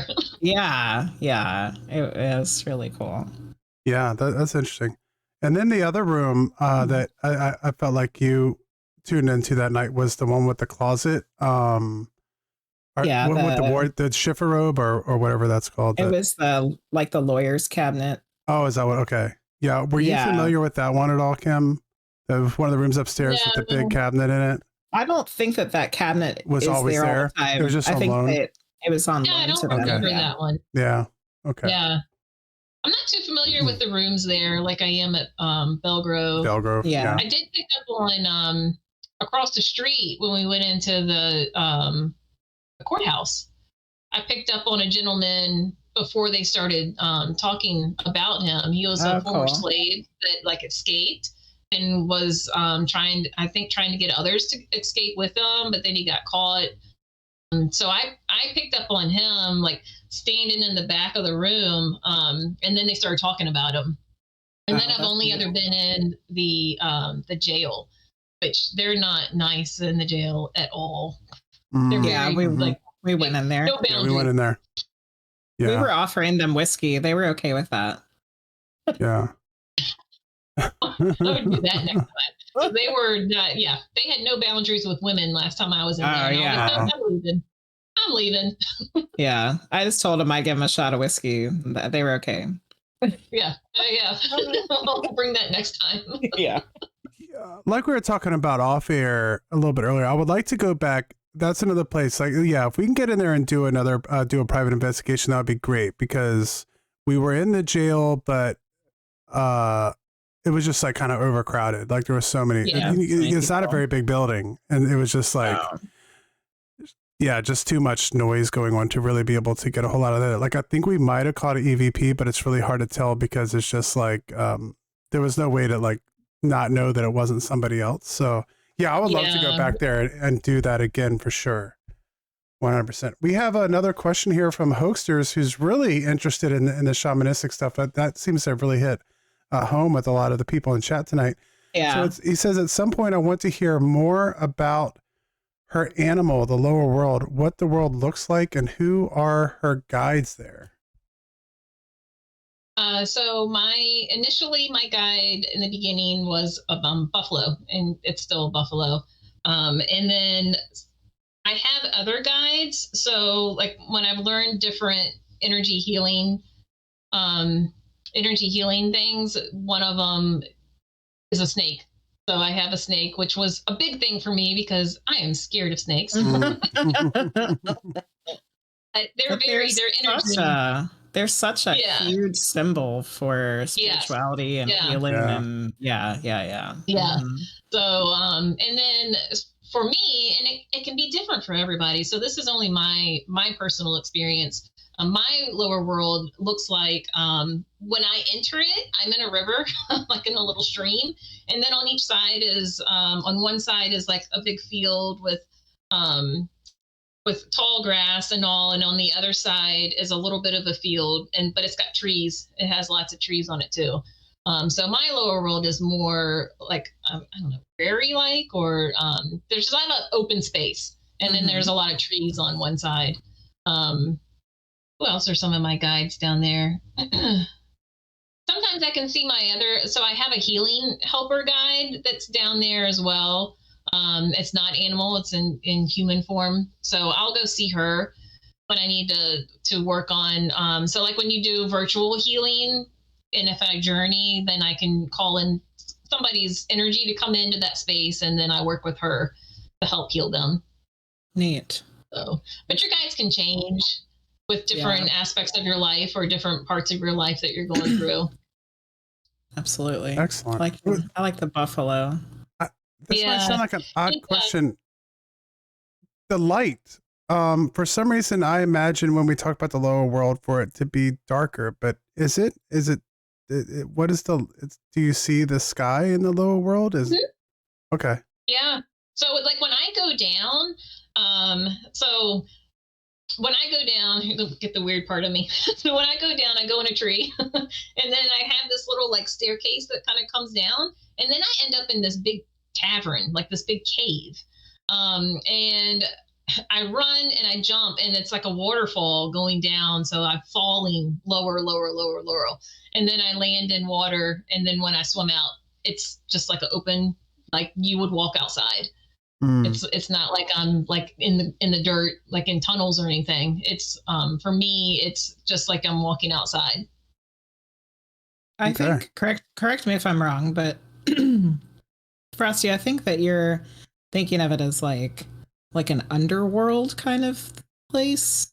And I think the way that Kim is explaining it, it's more like the lower dimensional energies of Earth, because animals and plants and trees all have an energy and a soul and a consciousness, but they're like one step below us. So is that kind of like what it correlates with? Concept. Yeah, that resonates the way you explain it that way.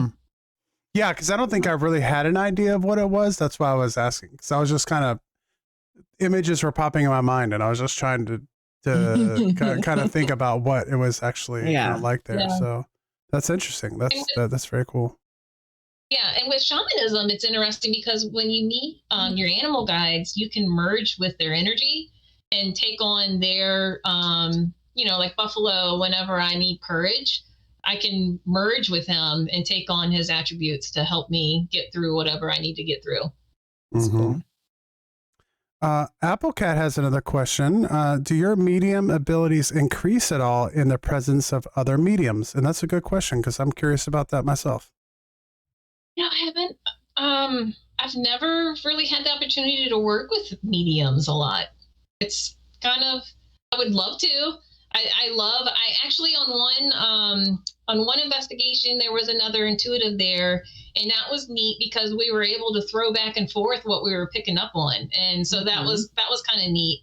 I enjoy seeing how other mediums work because we all work differently. So I enjoy watching other people do gallery readings or how they work because we all work so different.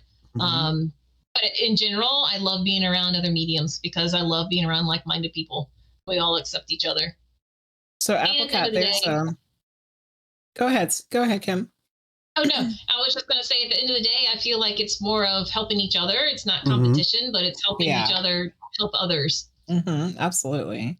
So I feel Applecat, that way. Go ahead, there's a thing called when mediums work together. It's called linking, and I think that if you're getting to the point where you're linking with another medium, or you can even do it with multiple mediums, that it does seem to like increase the awareness. I'd like to try that. I've never done that before. Mm. Yeah, it's fun. In my experience, which is just a little, but being able to see you work with other mediums, going back to when we were in our when we were doing our paranormal investigation group, Janae, was and even with you and Irene last time, is there when you have two mediums together, it seems like almost like class goes in session, like they start picking each other's brains, and there's a lot of discussion and like, and they're trying out the other person's thing. And I think there's almost like a class that happens on like them working with each other and figuring each other's stuff out to a certain degree. I have noticed that happens too. Yeah. Which is fun, Yeah. To watch too. So excellent. I could do that. I'd be down for trying for sure. Yeah. Yeah. It would be cool if we could do some investigating or something together. That'd be fun. So we have about 12 minutes left. I know this is probably a topic that's too big for 12 minutes. But before we started the stream, we were talking about how you were before you had to have your surgery, you were working in a hospital and you were having to deal with death it sounded like on a regular basis. So I guess, I don't know, I probably got 15 different questions for this. Let's just start with one, I guess.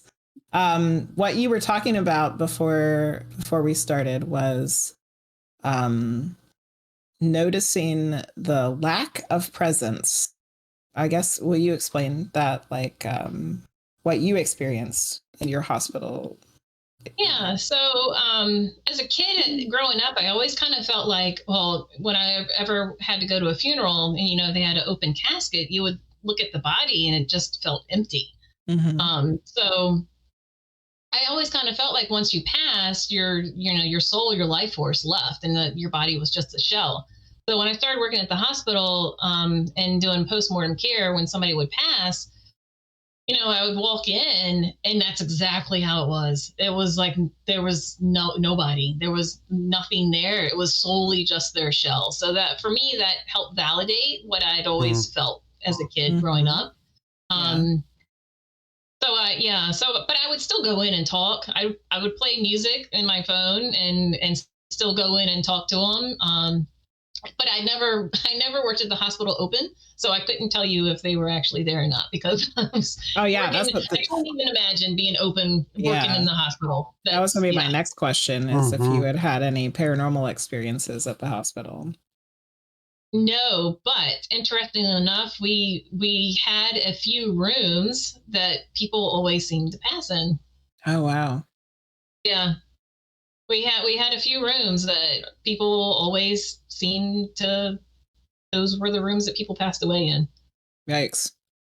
Yeah. Wow. And I never really had any paranormal activity there.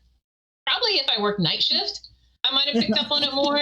But day shift, it's just so much going on and it's so busy and it's so exhausting that it's just, You don't have time to notice if this ghosts are walking around. Well, I've always thought it was interesting because when you talk about like the UFO world and UFO investigations, I always think it's interesting how many police officers and military people are the ones who see UFOs.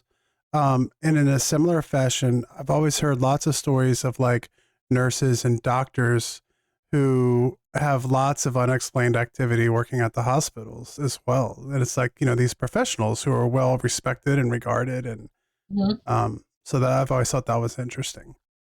Yeah. Well, I've seen miracles happen for sure, of like people totally turning around when they shouldn't have been turning around. Awesome. So I believe there's certainly a higher power. That's cool. So, you were also talking about, and this is something that a lot of people that have come through my stream over the years have also talked about, either they were learning it or they wanted to learn it, and that was learning how to be a death doula. Yeah, that kind of resonated with me. And it's really the sole reason I started working at the hospital, because I wanted to get the bedside care like experience and working with patients and working with their families, because that's a whole nother thing too. So I started learning that, and I've done a couple of different courses about it and different trainings and stuff, but I haven't offered it to the public yet. I actually took a business course on it and realized that I need to open a totally separate entity to practice that, because I sell product. And if you sell product and offer death doula services, then you're considered a funeral home. And legally, I'm not. Yeah, legally, I'm not. So that's kind of put a damper. Like, I have to go down the whole route of creating a whole separate entity, and all the legalities and stuff is a lot. So, but I would absolutely love to be able to be in service of those that are on hospice, or helping explain the process, or helping them create legacy projects, or knowing their rights. And I'm a big advocate for dying with dignity. So passing the way that you want to pass, and being educated about it too.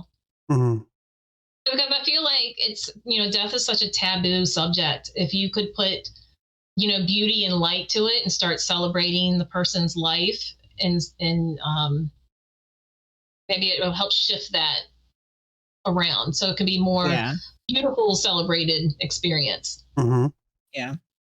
Yeah, because it's a absolutely natural part of our existence, and it's going to happen to everybody. So if it can be something that's and working more... in the hospital too gave me the experience of when people were close to passing, they 100% were talking to their loved ones that nobody else could see. And I would go in, some of my coworkers would just, kind of play it off and ignore them, but I would go in and talk with them and make them not feel crazy about mentioning seeing their loved ones that nobody else saw. That's wonderful. I have to share a story about that, because I had a grandmother who's passed now. But towards the end of her life, she was a school teacher, kind of no nonsense. I mean, she wasn't mean or anything, but she was kind of a no nonsense person, very, very religious, and all that. And once she got to a certain point, it was, like my husband, who had, been passed for like 20 something years. Hey, he came to see me last night, and we sat down and had a talk, and he was telling me about this, and he was talking about that. And and then I saw my mom. My mom came by and said hi to me last night. And just matter of factly, like, it was really nice to see her, and would just like talk about all these different things. And you had some people who are like, okay, sure, grandma. And then you had, kind of me and Jenny who are like, wow, that's really cool. Because they really are. Yeah. And it's something that happens. I feel like it's to help them transition to not be so scared. Yes. Yeah. I did a when my grandfather was getting ready to pass, I went to go see him in the hospital, and I walked into the room and I was like, holy crap, there's like a ton of people in this room that are not living. Yeah.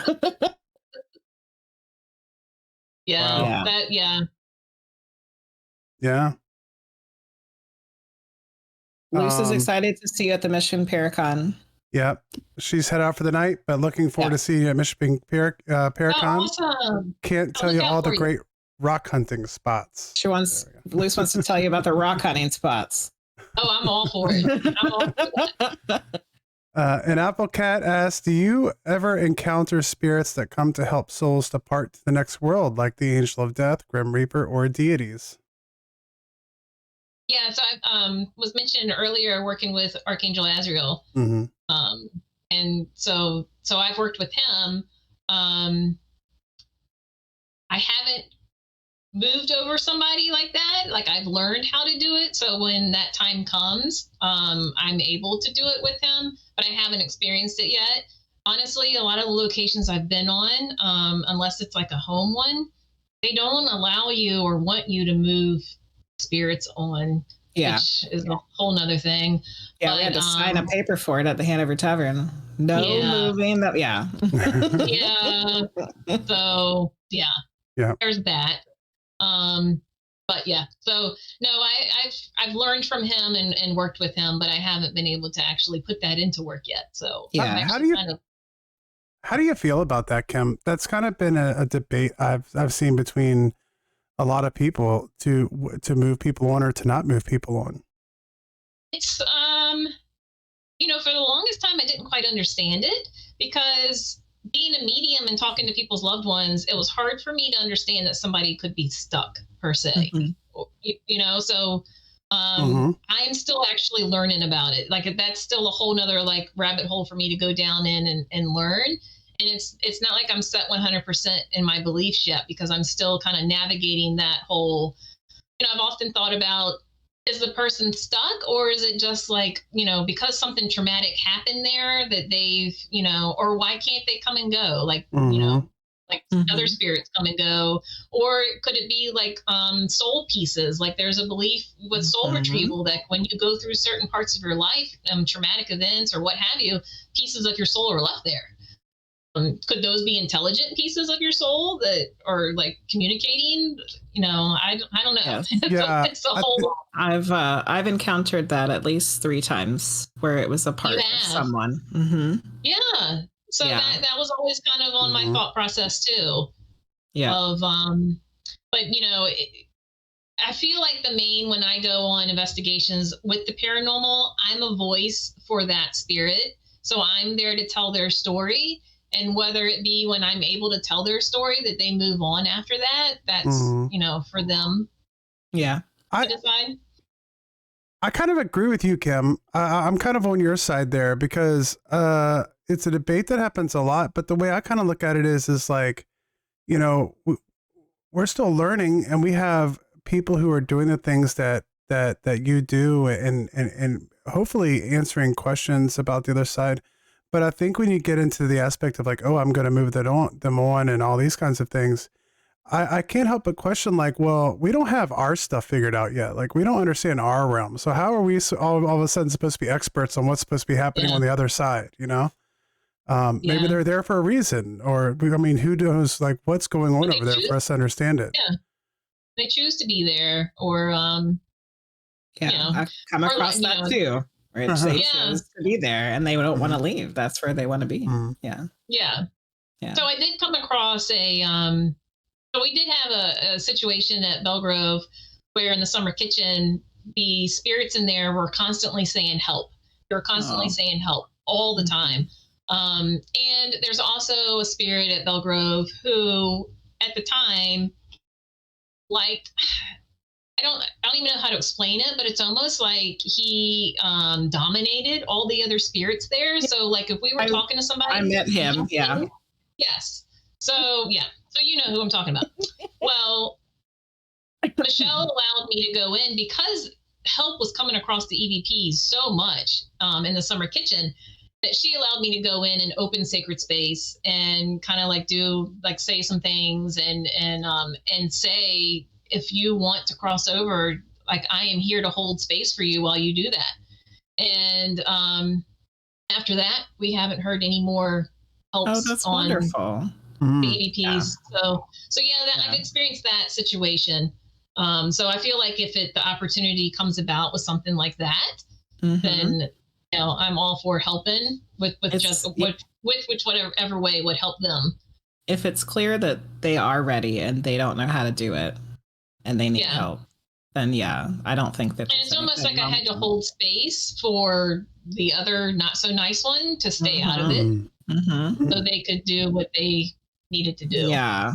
My weekend trip there to learn with Jay Marie, it was came home Saturday night and he came home to see where I was and what I was Yeah, doing.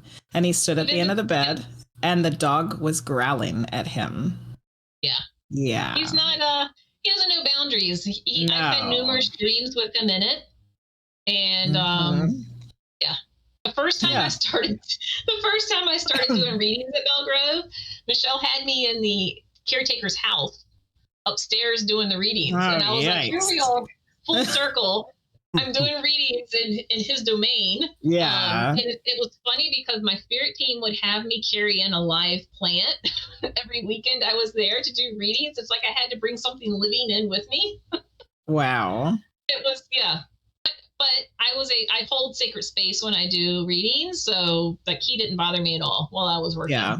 No, I didn't give him the time of day. I was like, I know you're there. I'm gonna keep sleeping. The dog's gonna growl at you, and I know he doesn't like me because he doesn't like women that don't listen to him and no, don't I wasn't. obey, and I don't either. So yeah. It's like whatever. And I haven't quite decided if I'm going to talk on him about Sage Paracon because I'm like, I don't even know if I want to give you my energy. Exactly. Yeah. Explaining you. I'm not even going to tell anybody about you. That's how much I don't like you. Yeah. I'm kind of on that direction. Oh, man. I'm like, I'll keep to the kids. Yeah. That's interesting. Well, we are at the time. So before we go, you have a ton of stuff happening. But one of the things that you've been doing is Facebook Live. So will you tell everybody about that so they know where to come to find you if they want to get a reading from you on your Facebook Lives? Yeah. So my Facebook page is at K Sacred Sage. And on there, every Thursday night at 7 p.m. Eastern Standard Time, I've started doing mini intuitive readings. So I typically do like 6 to 8 a night. And it's gotten to be like a fun get together with and getting to know the people that follow me and interact with them too. And it's getting me out of my comfort zone too. So it's a fun time. Yeah. Awesome. And then what are the next events that you have coming up? Like recent, new things that are close. Yeah. If you're in the Fredericksburg area, my dear friend owns a metaphysical store called Peaceful Easy Healing. And so I do workshops there. This weekend, I'm doing an intro to chakra one, but we're also making a chakra themed sun catcher, wire wrap sun catcher. So I'm teaching like intro to wire wrapping too. And then, what is after that? A couple of investigations with the Sweet Springs and Fortsville Plantation. And then I'm teaching a meditation 101, like an intro to meditation class there.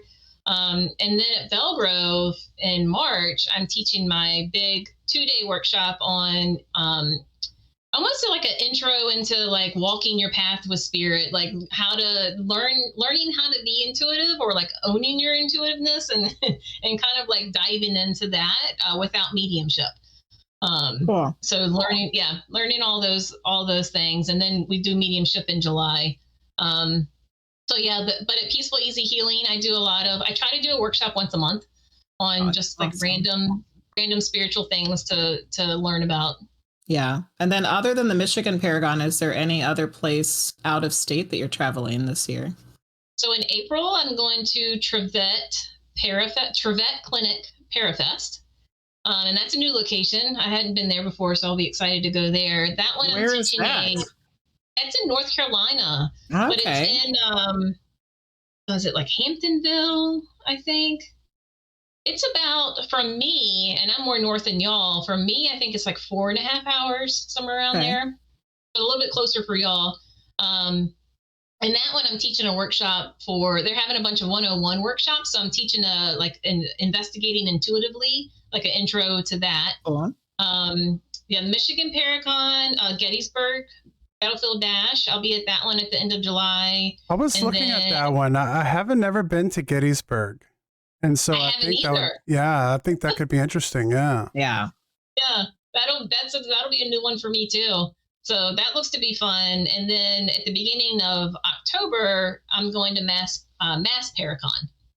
Awesome. So that's in Massachusetts. So you're going to be in Massachusetts, Pennsylvania, Michigan, and North Carolina. So we have people, I think, in almost all of those places. They're close to. So, yeah. Excellent. And awesome. I was able to check out your webpage recently. Can you tell us a little bit about what you can find on there? And that's kimsage.info. Yeah, so on there, you'll find a little bit about me and what I do and how I came about doing what I do, my services, how to book me. I am kind of on hiatus somewhat right now, just from healing from my surgery, but hopefully like in a month or two, I'll be like full going. Yeah, so on there, and then events. So I have all my events on there too. And then if you want to book me for something, all that's on there as well. And the paranormal side too. So I have my team FPRI on there as well, and how to get in contact with us too. Awesome. And I think there's a merch store on there as well, right? And yeah, so there, I feel there like I have, is like, my one hands I on want my already. things. I'm like that too. I'm just gonna put it out there for everyone. I like the coffee, Okay. the coffee shirt. The coffee Coffee shirt, shirt. yes, Okay. is a Yeah, must. It's on my list. So off we go. yeah. Oh, cool. Yeah. I'm a crafter, so I've got like an Etsy shop, and then I've got a merch shop with like t-shirts and stuff on it. So Awesome. Yeah, go check out the Thank coffee you. shirt, guys. It's great, and I'm gonna get one. Well, as always, the time has flown by. There's a whole bunch more I want to talk about, but we've run out for tonight. Thank you so much for coming on the show, Kim. We appreciate it. I appreciate you for having me so much. Thank you. Excellent. It was awesome. And thank you, everyone out there who's listening to the program. We appreciate you so much. Thank you, everyone, for hanging out in chat tonight, and for all of you listening, wherever you are, all around the world, according to our analytics that we get to check out. It's so awesome to be appreciated. And thank you for joining us and making this a fun show to do. For all you listening out there, we will see you all next time.